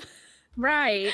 Yeah, it's a rough one. I would love to see like a case study done on the top Twitch earners. Like I just want to see it. I just want someone to study their careers and just, I don't know, do freaking bar charts and graphs on like the rise and fall and their controversies, quote unquote. Like that's just what I want to see, because I'm so just intrigued how you can just, I don't want to upset Papa Twitch. I know, well, actually XQC doesn't, because he's fucking gone now. But sorry, Twitch, I know they earn you a lot of money, but like I don't understand how you can just let that slide and just be like, yeah, thanks for making us all this sub money. I love that. But And I feel like that's just to kind of piggyback off of that as well. Like Twitch is very, very concerned with their top cash cows, so to speak. And it makes me think about how at the height of the hate raids, like people of color, trans people, disabled people are literally getting doxxed, like full legal names, addresses, phone numbers, like anything you could think of. And it was just radio silence for a long time. And I understand that, Twitch is trying to like work behind the scenes, but it feels a lot of the time like they were so quick when it came to the whole issue with gambling. They addressed that in like a week flat. Meanwhile, we're waiting weeks and weeks to an upwards of a month or more to hear something about what they're doing about hate raids. And then it turned into creators having to take it into their own hands. And, like I have a panic button on my stream deck, and, having to ask trusted friends, if you have the extra time, can you be a temporary mod for me? And it's just, I think it's very telling, where Twitch's loyalty lies, if that makes sense. I think also where their resources go as well. Like the Pride stream I hosted last month, we were very kindly, like Twitch put us on the front page, and that was wonderful. But I was also like, I know how this is gonna go, and it did. Like for the first part of stream, like there are people coming in, like just saying all the usual stuff about how they hate the gays. And in my head, I'm like, surely, like, there must be somewhere along the line that someone at the top part of Twitch that's in charge of, like, community or anything like that goes, okay, we have a gay pride stream on the front page.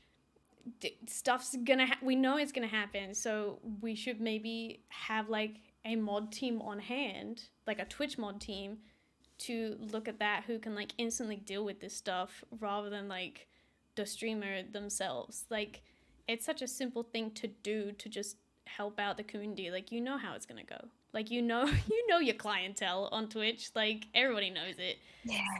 So it's just stuff like that. Whereas I think that Twitch can just put so many more resources into that. I guess, you know, it's that capitalist mindset again if they just want the numbers. It's like it's not necessarily about doing good or doing good initiatives or anything like that. It's just, how are we gonna make some money out of this? How are we gonna make it good? And so it's, yeah, I don't know why I'm wasting my breath talking about how Twitch could It's help. not a waste when you have to like, because a lot of times people that aren't a part of the, you know, this, oh my god, not a brain fart right now, that aren't a part of the industry, I don't think it's a waste to say it, because like if you're not in the industry, if you're not actively talking about this, then the people that are in your community, the people that want to support you but don't know how, won't know exactly what's going on behind the scenes. So like, as annoying as it is, it may get me shadow banned sometimes. It may drop my numbers. Sometimes I go into single digit views because I talk too much, but I'm not going to stop. You know, I'm not going to stop saying things and calling people out, calling brands out, calling companies out, because that's what they are at the end of the day, companies and corporations. I can't hurt a corporation's feelings. They're rolling in money. Okay. Like, I'm gonna say something, and I need my community to know that like, this is what I stand by, this is what I'm doing. I'm not playing this game because they don't support people like me. I'm not going to take a sponsor from this brand, even if they give me thousands and thousands of dollars, because they don't care about me. They don't care about me or people like me. And so I feel like it's important to say it, even if you, like you said, like, I don't want you to ever think like, I don't know why I'm wasting my breath. It's not a waste of breath, because it's just, people need to know like how it works, you know, rainbow capitalism, or like, it honestly, any like visibility month or whatever, you know, like Black History Month, like, oh sure, you know, Target wants to put displays on every other's, like every corner of the store, but like once it's over, it's gone. And you know, oh, we're not going to actually care about our Black workers, and we're not going to protect them. You know, Hispanic Heritage Month, you know, everyone's like, I'm gonna pay you, like, me to me, they're like, Bailey, what, you're Mexican, okay, here, we're gonna support you, and after that, it's radio silence. You know. And Pride Month, like, look what happened this year with Pride. Immediately, you know, there was a little bit of backlash, and Target took everything down. So it's like, they don't care about us, they don't care. And like, and then like you mentioned at the beginning of today's stream, Disability Pride Month, where's Twitch? Where's Twitch? Yeah. You have to And do it yourself. it's been like that for as Ever. long as I can remember, like being on the platform, not even as a creator. I've never seen anything from Twitch about Disability Pride Month. It is all for show, and like Bailey said, like, it's just radio silence. Like, it's like the second that Pride Month is over, for example, all the rainbow icons go away, and they're just like, all right, pack it up, gays, like, you've had enough. Like, and it's like, Man, the Bud Light fiasco with Dylan Mullaney. still is so still sad. here, still very much gay. Like, it's not, you know, it's not going away just because the month is over. Yeah. I just really wish that there was more focus on supporting, you know, disabled people, queer people, like whatever marginalized identity that you fall under. I just want you to know that you matter. And like Bailey said, the rainbow capitalism, for example, and that can be said with any sort of like month where a marginalized group of people is being, you know, recognized or, you know, identified or whatever, what have you. It goes beyond that so much more. You know, we are here. I don't get to hang up my queerness. I don't get to hang up my Blackness. I don't get to shelve my disabilities when I get tired of them. And so it would just be nice to see more acknowledgement from these huge companies. And, you know, just show us something other than just performative action. for the month of, Pride Month or Disability Pride Month or Black History Month or Hispanic Heritage Month, I think I'll say this one last thing and then we'll take a break because I really have to be. um, it, this is just me going into like data goblin mode because I really like data. It's also like even thinking of it from a capitalistic point, like something I pitch to companies a lot when talking about like you should do more for disabled people, is that this is data for both the UK and the US. Like it's been proven time and time again that if you have a diverse like employees, like if you have diverse employees, if you have diverse marketing in games, if you have diverse characters, anything like that, you earn more money. Like and Yep. but like you earn more money, and so like I there's even something in it for you, even if you don't care about us, even if you don't care about marginalized people, like it literally also benefits you. And I so like to me it just is nonsensical to not do more like diverse initiatives. What encouraging words or words of advice would you give to like other disabled people who want to go into content creation, either like part-time, for funsies, full-time, anything like that? Just do it. Yes. girl. My Also piece of Oh, go ahead, Bailey. No, I just said also be nice to yourself though. Yes. True. My piece of advice is turn your view count off. Yes. If you are a nervous wreck like I am, I find it really helpful to not focus on analytics until after the fact. Like obviously this being my full-time job, I do have to focus on numbers to a certain extent. But I will turn my view count off and just have fun with it. For me personally, this started as a hobby, so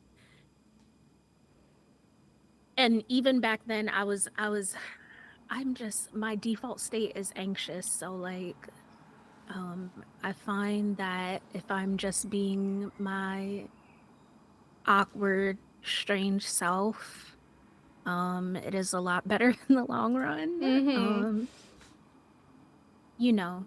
There is a seat at the table for everybody. The things that make you who you are is what is going to attract people to you. So don't be afraid to showcase your true self and just enjoy the ride.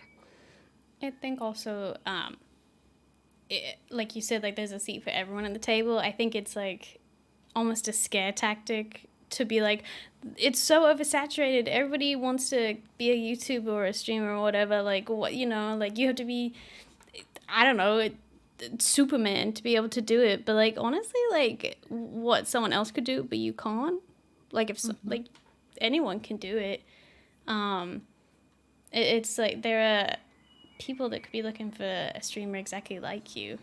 And I think as long as you pace yourself and you know what you are capable of achieving without burning yourself out and without like being detrimental to your health, just go for it. Like everybody like I think started streaming and was just like, let's just fuck around and find out. And then just ended up either hating it or loving it and then ended up wherever. Yeah. But just to emphasize what Molly said, definitely knowing your limits is important. And like we've been saying all stream long, like grind culture does not mean that you are going to have like this extraordinary rise to the top. Pace yourself and give yourself grace, I think, is another huge thing, because again, it all goes back to grind culture and you have to figure out what does and doesn't work for you. And I've always said that, content creation may not be for everybody, and that's okay too. Figure out what works for you and just take it from there. Yeah, definitely. I would definitely say, like everyone else has said, be kind to yourself. Burnout is real. It's easily done. It's easy just to get sucked into the hoo-ha of everything. But yeah, Mm-hmm. definitely be kind. Definitely be kind to yourself. Don't also be yourself. Yeah, definitely always be yourself. You will attract people like Yeah. like when it comes to neurodivergency and being magnets. You will attract the people that that are right for you as well. But it's also important to set boundaries as well. I feel like that's important. Don't Mm-hmm. do or let things go just because you don't want to pee off someone, Yeah. if that makes sense. And I would also say, don't. I guess I can relate to everyone. Don't be comparing yourself to other people. Like, you're in your own lane, they're in theirs. Like, don't get me wrong, it's good to have, I guess, someone that you look up to, like for inspiration, etc. But you do you, and the right people will follow. You will build the right community. Mm-hmm. And also, when it comes to content creating, it can be very expensive. Just do what you can with what you got. You don't need to be getting yourself into debt and all that type of stuff just to get the most latest equipment. Like when I started streaming, I was using, like a settee, just the armrest of a settee. That was my Yeah. chair. My butt was sore for hours. I was hunked up in a little corner. The PC I had wasn't meant for gaming or streaming. I was always having the blue screen of death. Like, it's but also Mm-hmm. It's it's an also good. expensive thing to do. Yeah, it is, but it's also good to also just enjoy the process. Enjoy the process as well. And Mm-hmm. it's important, to have fun. Don't be too hard on yourself.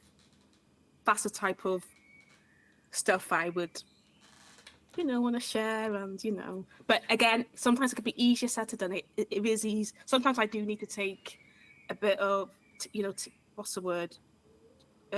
Take the advice I give. Like, I don't do it. Oh Like, yeah, I don't what's do it myself. the oh, do as I say, not as I do. Type thing. I need to take, type thing. I know it's easier said than done, but yeah, definitely Mm-hmm. be kind to yourself. Just give yourself that rest. If you feel like you need a week off from streaming, do it. If you don't want to show your face on cam, don't show your face on cam. And also, just, I don't know, just experiment. Just do whatever. If you want to, I don't, just do it. Just do it. Just go for it. Just try it. If you want to try Okay, something new, full just circle. do it. Yeah. Just go for it. Go Yeah, I for think it. I wanted to add there is no right or wrong answer, but if you're going to start doing it, I think it's important to ask why. Why do you want to? The only wrong answer is to be like, I'm gonna go online and spread hateful things. But Yeah. like, no one's really doing Yeah. that unless like you're the worst person in the world. But like knowing what you're wanting to do and what you want to get out of content creation before doing it is so Yeah. important. Sometimes people just fall into it, but if you're like actively thinking like I want to do this, like Yeah. ask yourself why. Why? Do you want because I just want to have fun. I like community building and I think that would be great. I want to make more friends online and I want to do it by sharing the same video games that we like. I want to do this, or do you want to do this professionally? Like where do you want to start? And like Abby would say, it you don't need all the fancy stuff. Mm-hmm. You definitely don't. I'm right there with you.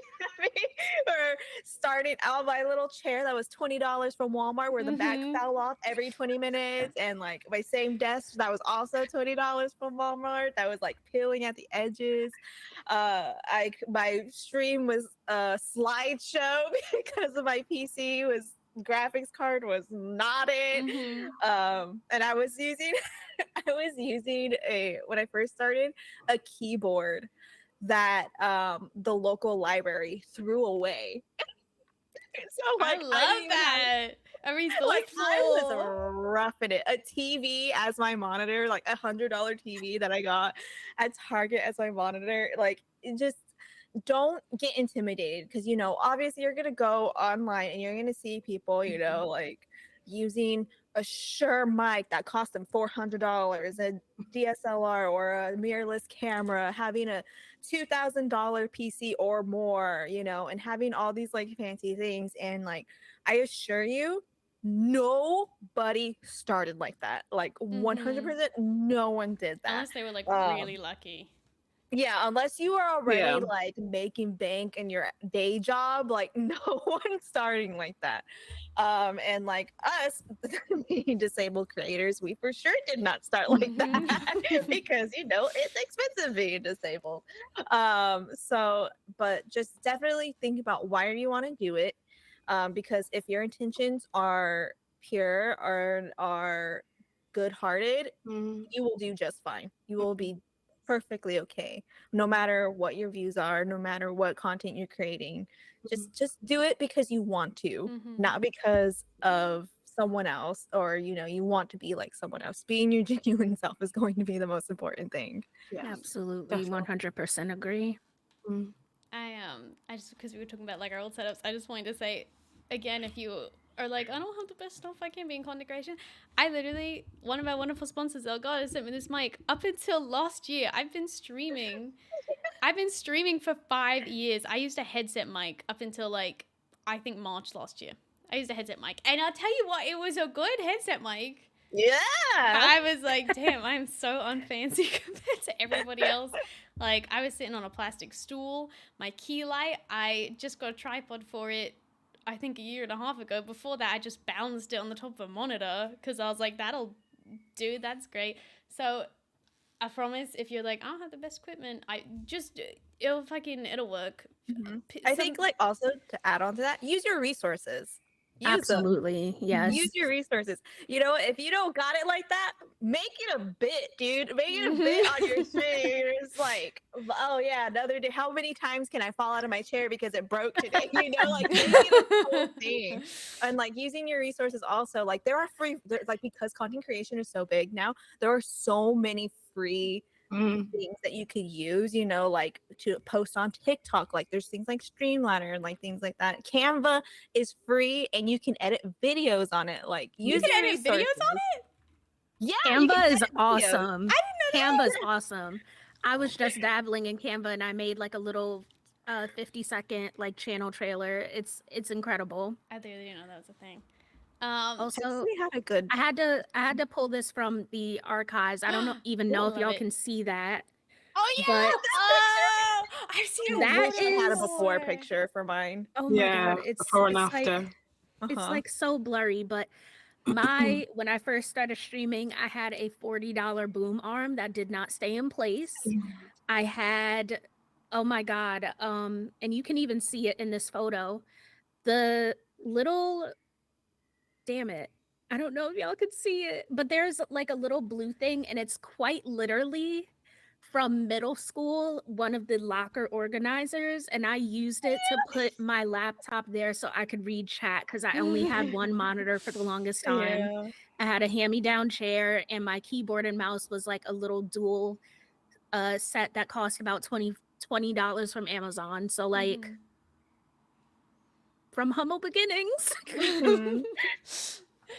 I wanted to look at Hexy's question was, what was like the why for us? Like, why did we get into content creation and all that? Mine's so shit. Mine was, I used to talk to myself when I played games, and I was like, you know what if I didn't talk to myself, but I'd talk to people on the internet instead? And that was literally it. That was it. So That's cute. No, that's cute. That's Molly, cute. I don't want to alarm you, but I feel like that is definitely something that autistic people do. Intent. I just was like thought to myself out loud, and I think it was like the guy I was dating at the time was like, you should start streaming because you talk a lot, and I was like, okay, I will, that's fine. oh man. What My about why? you guys? My why? I feel like mine's gonna be like, I turn everything into a long-winded story. Thanks a lot. Now I'm self-conscious about my autistic tendencies of my hyperventilations and the way I talk. No, but like, so I actually went started looking at Twitch as a viewer. It was one day where there's like YouTuber that I followed. She's like, "Yeah, I'm streaming on Twitch. I'm playing Sims." I'm like, "Oh, hell yeah." And I kind of stopped after a while, and I was like, "Oh, there's someone playing Skyrim. I love Skyrim." But what really got me actively like being an active user as a viewer was Jenna Marbles played a lot of Elder Scrolls. And she was playing ESO online, and she was playing with this with her friend, and it turned into like a whole meme because he had music requests on. And we went over there and we were memeing, and I was like, wait, this is really fun. And so that's actually how I found Jason Soley, and I have been a part of his community forever. And so I mostly stood there, hung out because he was playing ESO with Jenna. And so I was started as a viewer, and after times I would like always like after some time I was always talking about my Twitch friends. I'd be like, "Oh my god, B-Bean said this. Oh my god, Jen said this," and I would never shut up. And my IRL friends were like, "We don't know what you're talking about." But after some time, like I finally drilled it into their heads that like, okay, I'm active on Twitch. I'm using it. My friend was just like, we don't really get to hang out because I work nights a lot and I want to play Overwatch with you, but like I can't because I'm too tired. Could you stream it for me? And I could just watch Aw. you. And I was like, you know what? Yeah, I just got a PC so I could play games with my boyfriend. Yeah, let me say that. Like, so I started streaming Overwatch so she could watch. That's so And that is the only reason I started it. And then from there, like people that were part of like I was friends with online communities started hanging out with me, and so it just went from there. That person does not talk to me anymore, but like it's such a wholesome it's such a wholesome start because like I just literally just started because I would not shut up about Twitch, and my friend was just like, you know what? Yeah, can you stream it for me? I love that. That's so cute. That's such a cute story. Mira, what about you? What was your humble beginning? I grew up being surrounded by gamers. So my oldest sister, my cousins, they were all like very heavily into video games. Um, my sister kind of encouraged my love of video games. Like she had a Sega Genesis that she would let me play on with her. And she bought me my first console, which was a PlayStation 1. Shout out to Crash Bandicoot. That was my first ever video game that I owned myself. But I just grew up playing games like Street Fighter and Mortal Kombat, Crash Bandicoot, Spyro, and things like that. So I've always had this ingrained love of video games. And I don't quite remember how I found out about Twitch, but like Bailey, I started out as just a viewer. Um, I was a pile of anxiety, so I didn't even chat most of the time. I would just lurk in people's streams. Um, and it got to a point where I eventually found communities where I felt safe to chat in. Mm-hmm. And that was like a game changer. And I think that that was part of the reason why I decided to like dip my toe into streaming myself. I feel like it kind of helped me manage my anxiety in a way. Um, and just seeing like this sort of camaraderie that I always desired because I was a very shy, awkward kid growing up and I didn't have a whole lot of friends. And that definitely changed when I started making friends here on Twitch. Um, and it did start out as just a hobby. I was working full time in the school system and I went full time when COVID happened. And I've been here ever since and I love it so much. This is very much a dream job for me. Um, but yeah, it started out as a hobby that just snowballed into full-time content creation and I have some of the best friends that I've ever made, Bailey included. I'm literally live up her ass. um Go further. but yeah, that's how it started. I love that. That's so cute. That's lovely. Oh, I just Um, pulled off my eyelash. For me, Basically, so where I'm from, I live in a predominantly white town. So I was literally like the only black kid in school. That was me. Um, Growing up, when it comes to like social friendship groups, like I've always had friends. I got on with them. It was fine, but I always felt like not really part of it. Yes. And then there would be other groups where, oh, actually, I feel like I'm more like that. But then again, still not fully, if that makes sense. It was like kind of like always an in between. Like I always had friends, but I never felt like I found that kind of like social group. And then obviously being the only black kid in school and always being the only black person in the workplace, like literally like, and if people who I grew up with or people in school and work, if they knew what I was doing now, they'd be like, what the hell? I did not know you were into games, you did this, you did that. Like a lot of people were like, wow, bloody hell, like didn't know anything about that. So not only being like the only black kid, but also being female, there was no one else like me where I live, if that makes sense. Especially being up way up north.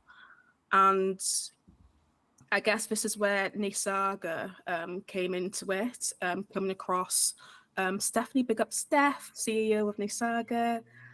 So I seen an article online about black women in gaming, and I was like, oh my gosh, I've actually found someone who actually looks like me, type thing. That's interested in, what I'm interested in. So and then I got onto Twitch as a viewer watching it, and then it was kind of like, you know what? Again, representation type thing. Like I want to do that. And there's this quote. I usually remember this. I'm going to need to find it now. Was it until I saw someone who looked like me doing what I wanted to do, I never thought it was a possibility. I'm sure that's how it goes, and that's what it was like for me. So when I saw Steph and that's one, until I saw people who looked like me doing the things I wanted to do, I wasn't so sure it was a possibility. So that like quote was like literally like I proper like vibe to that, and I was like, I can do that, and that's how it started for me. And then being online, coming across other communities, like other, gamers, content creators who look like me. That's how it started for me, if that makes sense. So I wanted to be like that. I want to, I guess, be a part of that, be like, for someone out there that can relate to me, I would like to be that person, I guess, a black woman, a different social background growing up, with learning disabilities, ADHD, coming from, a mixed family. So I feel like just stuff like that, I don't know, there's someone out there needs you. They need someone to look up to, and you could be that person. So I hope that makes sense. But yeah, It did. Yeah. Yeah, I think it is Twitch is, as much as we've fucking shown Twitch this entire stream, it is like, it's like a conduit for finding people and finding people like you and finding communities. Like the friends I have, I would say I'm only friends with like 2 people that I met like in person first. Other than that, my entire group of friends is people I met online, either through Twitch or through gaming and stuff like that. And I love that that is a possibility, that like these online communities can just like come together, just be like little besties. Like I like Mira and Bailey, I met you through like Jen's stream team, and if that didn't exist, and like if that didn't exist, I never would have met you. Like I wouldn't have known you exist probably. And it's just stuff like that where I'm like, that's so cute. And it is like my like one of my closest group of friends now, I met through like literally Overwatch. I met my best friend through Overwatch. And then she introduced me to my now boyfriend, and then like my other group of friends I met through Twitch, like it is, although it can be a shitty place, Twitch is also a very nice place. And so I Yeah. think if you want to do content creation, you could be part of making that a nice place. I think that's also like what I love seeing, because it's like it's not even just for me. Seeing people in my community forming bonds with each other outside of Yeah. that, and that they became best friends because of me. So like I in my spare time I do a lot of tabletop stuff, tabletop gaming.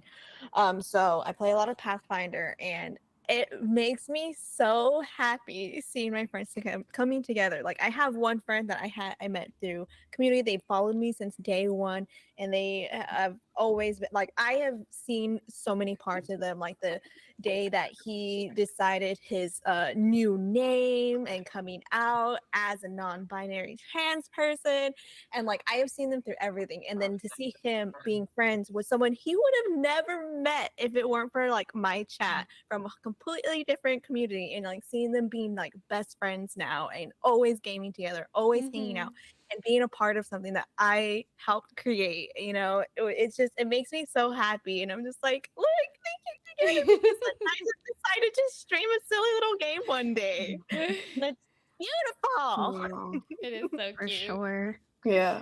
Just to, I wanted to just mention, like, okay, we might shit on Twitch, but also I just want to point out that I think it is important that we can love or enjoy something and still be critical of it and still want it to be better. And I think that's an important thing to just make note of here. Like I said, I've met so many of my closest friends, like people that just genuinely enrich my life day to day. Like I would not be the same person if I didn't have their friendship, and it's because of Twitch. I've met some of the most wonderful people on this platform, and I'm very grateful for that. Yeah. I agree. Like Yeah. I shit on Twitch this entire time, but also like I love it. Like I obviously, like I wouldn't. Okay, to be fair, I don't have a choice to stream it anywhere else because there's no competitor.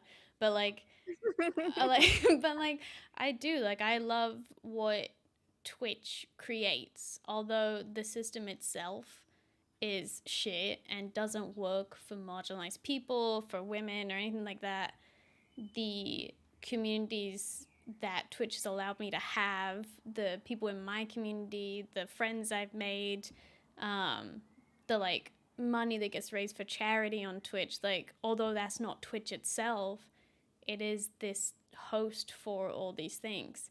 And so yeah, I completely agree with Mira that I love Twitch and can definitely also shit on it in the hope that, and I think it's because you like that I love Twitch so much that I'm like, I know you could be so much better and you could be doing so much more.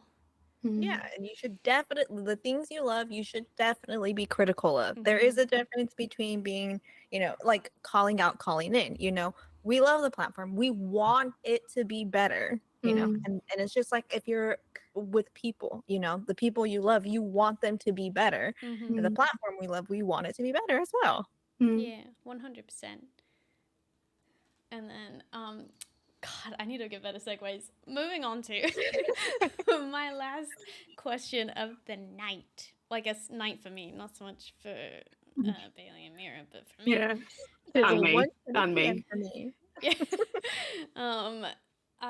My last question is, for people either working full time or are disabled or anything like that, is there any advice or like systems you could advise on, talk about that would help people balance content creation and life, basically? Like for me, I think we've talked a lot about like knowing what you're capable of and not burning yourself out. And I think for me, like knowing my limitations really helped me to balance everything, because I could be like, okay, I can spend this much time doing this, and then I know I'm gonna need like a rest day, and then I can do this, but that's out in London, so I know I'm gonna need 2 rest days. And I think that's like the biggest advice I give to anyone is knowing your limitations. Mm-hmm. Um, I am definitely the same way. Like I like knowing what to expect in advance if possible. So that way I can kind of, I feel like it has a bit of mental preparation, in addition to like the physical aspect of having to do things. Mm-hmm. Um, I know for myself personally, when it comes to like, for example, doing chores around the house. When I was younger, I had a really bad habit of just forcing myself, even though I would be like in so much pain, I would force myself to do every chore that I needed to do that same day. So that meant like vacuuming, that meant like washing clothes, that meant cooking dinner, that meant, whatever it is that I needed to do. And I would try to like condense it all into one day. And I guess as I'm getting older and I'm realizing like, hey, I'm disabled and it's not a bad thing, it's not a negative thing, and this is just who I am. Mm. I try to give myself more grace when it comes to breaking things down, breaking these tasks down, um, you know, day by day, or even if I have to give myself a few hours of rest in between. Um, and even simple things that make everyday life a little more bearable, whether it's a mobility aid. I have a roller and a cane that I use sometimes, just when I'm like working around the house or I have to go out and do a lot of walking. Um, uh, Meal replacement shakes, ready meals, things like that. Like anything that'll make just existing as a disabled human being easier, go for it. Mm-hmm. There's no shame, and I think um, it's a very crucial and important way of trying to break up the stigma surrounding chronic illness and disability, um, by just appreciating the things that you can do, Yeah. even if you have to make it more accessible for yourself, even if you have to break it up. It doesn't mean that you aren't capable of doing something. It doesn't mean that, it just is. It Mm-hmm. is a thing, like you learn to adjust to what your body needs, and that's okay. 100%. It's like what I said earlier. Being disabled is not like a good thing, bad thing. It's just neutral. Mm-hmm. It just Mm-hmm. is. And so it sucks sometimes, and sometimes it doesn't suck, and you just gotta roll with it depending on what's going on that day. It is, yeah. I think it 100% is whatever will make your life easier, whether that's only doing like a 30-minute stream rather than like a 4-hour stream one day. Like I think I very much fell into the habit for a while of being like, unless I'm doing like a 3 or 4 hour stream, there is no point in me streaming whatsoever. Mm. And Yeah. so now I'm just like, you know what? Twitch is meant to be a chill time. We're not out here punishing myself, and so I just, if it's only a 30-minute stream, it's only a 30-minute stream. If it's only an hour stream, if that's all I can do, then that's what we do. Yeah, Um, that's good. I like how you that you mentioned that, Molly.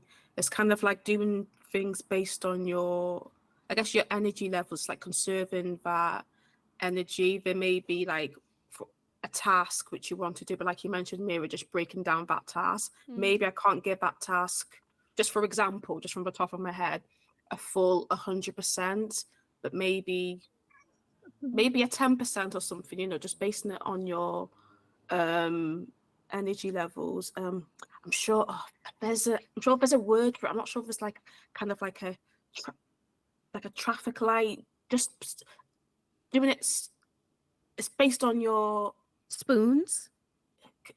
it may it may be it's so hard for me to but like Molly said, let's say if I don't stream for 3 or 4 hours, I'm not streaming at all.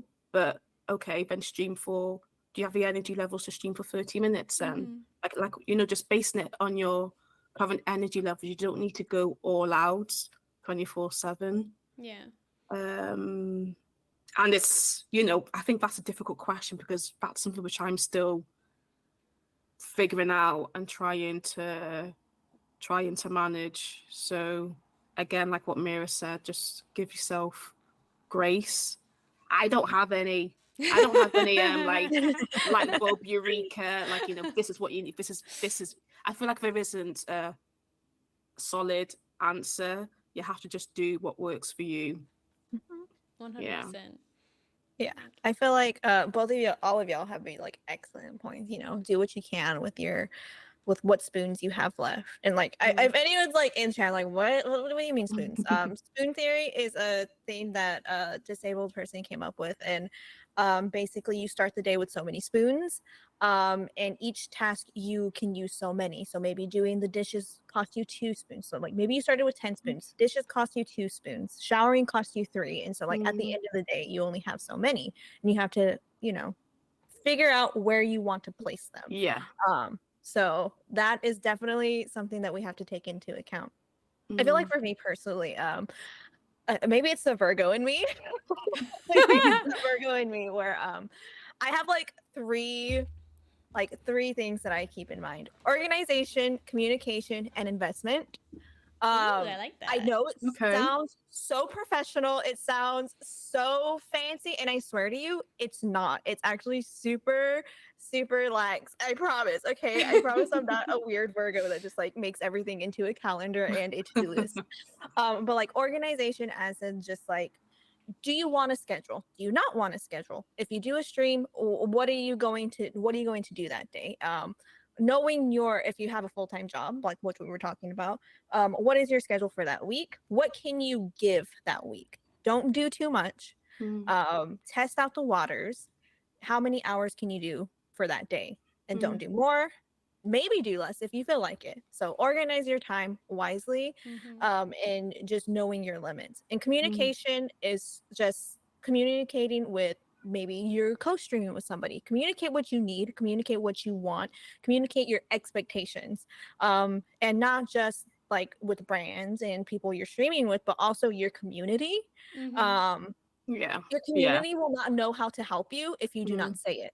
Communicate with them. Say, hey, this is the schedule for this week, but there's no guarantee that I'm going to feel well every single day. And I will let you know if things change. I am going to tell you, I have a very bad pain day. I'm sorry, I'm low on spoons today. So communicating those needs and those wants is super important. So that way people can understand. And if those people don't want to understand, then we don't want them around. And investment is kind of like what Mira brought up about like spend the money on the food you need. We need to eat. People want to think about like eating out and ordering food in and whatnot is a lazy thing. No, it's an accessible thing. If you need to spend $100 on food, on takeout food that week because you literally cannot stand long enough to cook your own food, that is an investment in yourself so that you can do what you need to do that week. And also things like sometimes we have too much anxiety showing our face online. So one way we can get around that is I want to get a PNG tuber, I will invest in myself to get that. So that way I have something that's entertaining my viewers while also, investing in myself and giving myself grace. So like, I try to keep those things in mind whenever I'm doing anything. Like, how can I organize this? How can I communicate it with my community? And in what ways, if I'm planning on buying something, how is it an investment in me and how will it benefit me in the long run? So that's kind of how I look at it whenever I do things. I do this as a full-time job, so it's kind of more difficult for me to give advice on that. But definitely just your time is important. So if you're working a full-time or even part-time job outside of content creation, your time is important, and don't let anyone tell you otherwise. And you can do whatever you need to do, whether it's the bare minimum or going all out. Just do what you can. Yeah, I'll be taking that advice on board. That was really interesting. I haven't heard of it in that context before, Bailey, so that's really interesting. And I feel like it's also important to say as well that you're not going to get it right straight away. It may take some time. It may be a bit of trial and error until you do find out that works for you, and that's okay. Yeah, but yeah, definitely going to be taking Bailey's advice for that one. I like that one. Me too. I am Yeah, very definitely. bad about. I think like I communicate to my community quite well when I'm like sick or when I'm ill, but I also think that I terribly fall into the trap of like being the inspirational disabled person of like I may be dying, but like I'm gonna stream 7 hours today. And I think I did for like the first 4 years of streaming, and then I got to a point where I was like, I don't want to do this anymore. I'm like gonna slowly like wither away. And so I think like I tend to not communicate to my community because I feel like a lot of guilt around like if I don't stream, I'm like, oh my god, I'm a failure. Everybody's gonna hate me. Everybody's gonna think I'm lazy. And so I just don't say anything and I just keep quiet. And I think that isn't fair on my community because like they're very understanding and very lovely people. Because so why would they have any other reaction than like, oh, okay, I hope you feel better soon. Like I get so much guilt around not working, and it is the hustle culture like impeding down on me of just, oh god, my eyelash keeps falling off, of just like me thinking, you know, you have to work all the time, and I'm actively against it. Oh no, we lost Mira. Oh no, Mira. Oh no, I got pushed. But either way, wait, let me quickly see if I can move everybody around. Wait. What if I just move one way? Oh, that's me. Oh. Oh wait. What? Oh. There. Mira's back. There we go. Hi, Mira. Hi, Mira. I'm a zombie again. About the browser by accident. Oh, I don't know what you're talking about. That never happened. It's okay. Okay. Well, on that note, anyway, we all swapped names. Yeah, we all swapped names now. We've all shuffled around. I'm Bailey now. Yeah. It is secretly a test. But that was the last of my questions. So, did any of you want to add anything? Throw insults at me? Throw insults at chat? Never. Before we go, and also please plug yourselves. Tell everybody where they can find you, and also say your names because you're currently under the wrong nameplate. So yes. So, Abby, where can everybody find you? Hello all. So I'm Wasabi. That's like, you know, wasabi, but with a Z and a double I, you know, what's up, wasabi, bit of wordplay there. What's up? You know, the ghost, you know, scream. Anyway, moving on, that's me. You can find me on Twitch, Wasabi. You can find me on TikTok, Wasabi. I'm on YouTube. I'm on Insta. I'm on Twitter. And I think that's about it. And also thank you for chat as well. I have been reading chat. I'm sorry I haven't replied to everything, but you know, thank you for supporting, for being here. And yeah, that's me. That's me. And Bailey, where can everybody find you? Where can't you find me is the real question. I'm EvolveCM. It's Magic Love backwards, or you can call me Bailey. I am EvolveCM on Twitch, Twitter, Instagram, TikTok, Fan House, and now Threads. Did I miss any? I have a YouTube as well. Haven't posted on there in a while, but do it anyways, just in case. Yeah. Fan House is actually currently it is being paid, but I'm actually going to make it free. So if you have Fan House and are interested in it, by next week, I am going to open it up for everybody. I post a lot of I post my writing there, poetry, lots and lots of cute cat photos. Okay, I have Minnie Foster, so if you like those, that's on Fan House, and everywhere else is just kind of casual. And Twitch is my main platform, though. So yeah. And Mira, where can everybody find you? Hi, Q chat. I am Melee Mira. I use she, they pronouns. and you can find me on Twitch, Twitter, Instagram, TikTok at Melee Mira. Or if you want like a nice little page that has all of the pertinent links, check out my Beacons page. It's beacons.ai/Melee Mira. So I've got that for convenience. And yeah, thank you so much for having me, Molly. Chat, you No, were thank awesome. I was you. also reading what Chat had to say, and it was very nice to see Chat getting involved in the conversation as well. This was absolutely fantastic, and it was a pleasure sitting down and talking with all of y'all. Thank you all for coming on. I really appreciate it because it's just nice. Like I was actually like, oh fuck me, I almost cried at this today. I almost cried today because I was sitting on my couch and I just finished breakfast now, and oh god, I'm gonna cry now. I was just like, it's just so nice. Like we talked about like communities on Twitch earlier, but it is just so nice just knowing nice people and knowing people that can relate to you and what you're dealing with, and just like I'm just very very lucky that a bunch of really lovely people agreed to do these streams this month, and so I am very very thankful, and I'm very very thankful that to the people that have showed up in chat. You are all amazing. I'm very thankful to our sponsors, who I'll give a shout out to again, the wonderful Elgato and the wonderful Molk. I'm very grateful that anybody wanted to be a part of this silly little idea that I had. So thank you. One thing Molly's gonna do is cry. Oh, that is literally any chance I get. I got who I was talking to the other day. I was just like, I cried everything. They're like, I haven't cried in 3 years, and I was like, I have a weekly cry. Like I schedule a day where I will cry.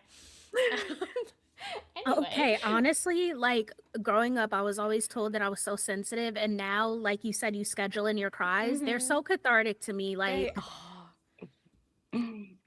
no more like get back in there tear. Like, let it flow. I love it. Like yesterday, I was just like, I am so sad, and I was like, I'm just gonna have a day to cry. I'm just gonna cry all day. And then today I woke up and I was like, wow, today's so much better. That was so good. I needed that. You needed that. I needed that. But anyway, enough about like the water flowing through my eyes. Thank you so much for being here, chat. I really, really appreciate it, everyone that stopped in. And for the raids and the subs and the follows. I'm sorry I couldn't say it as well.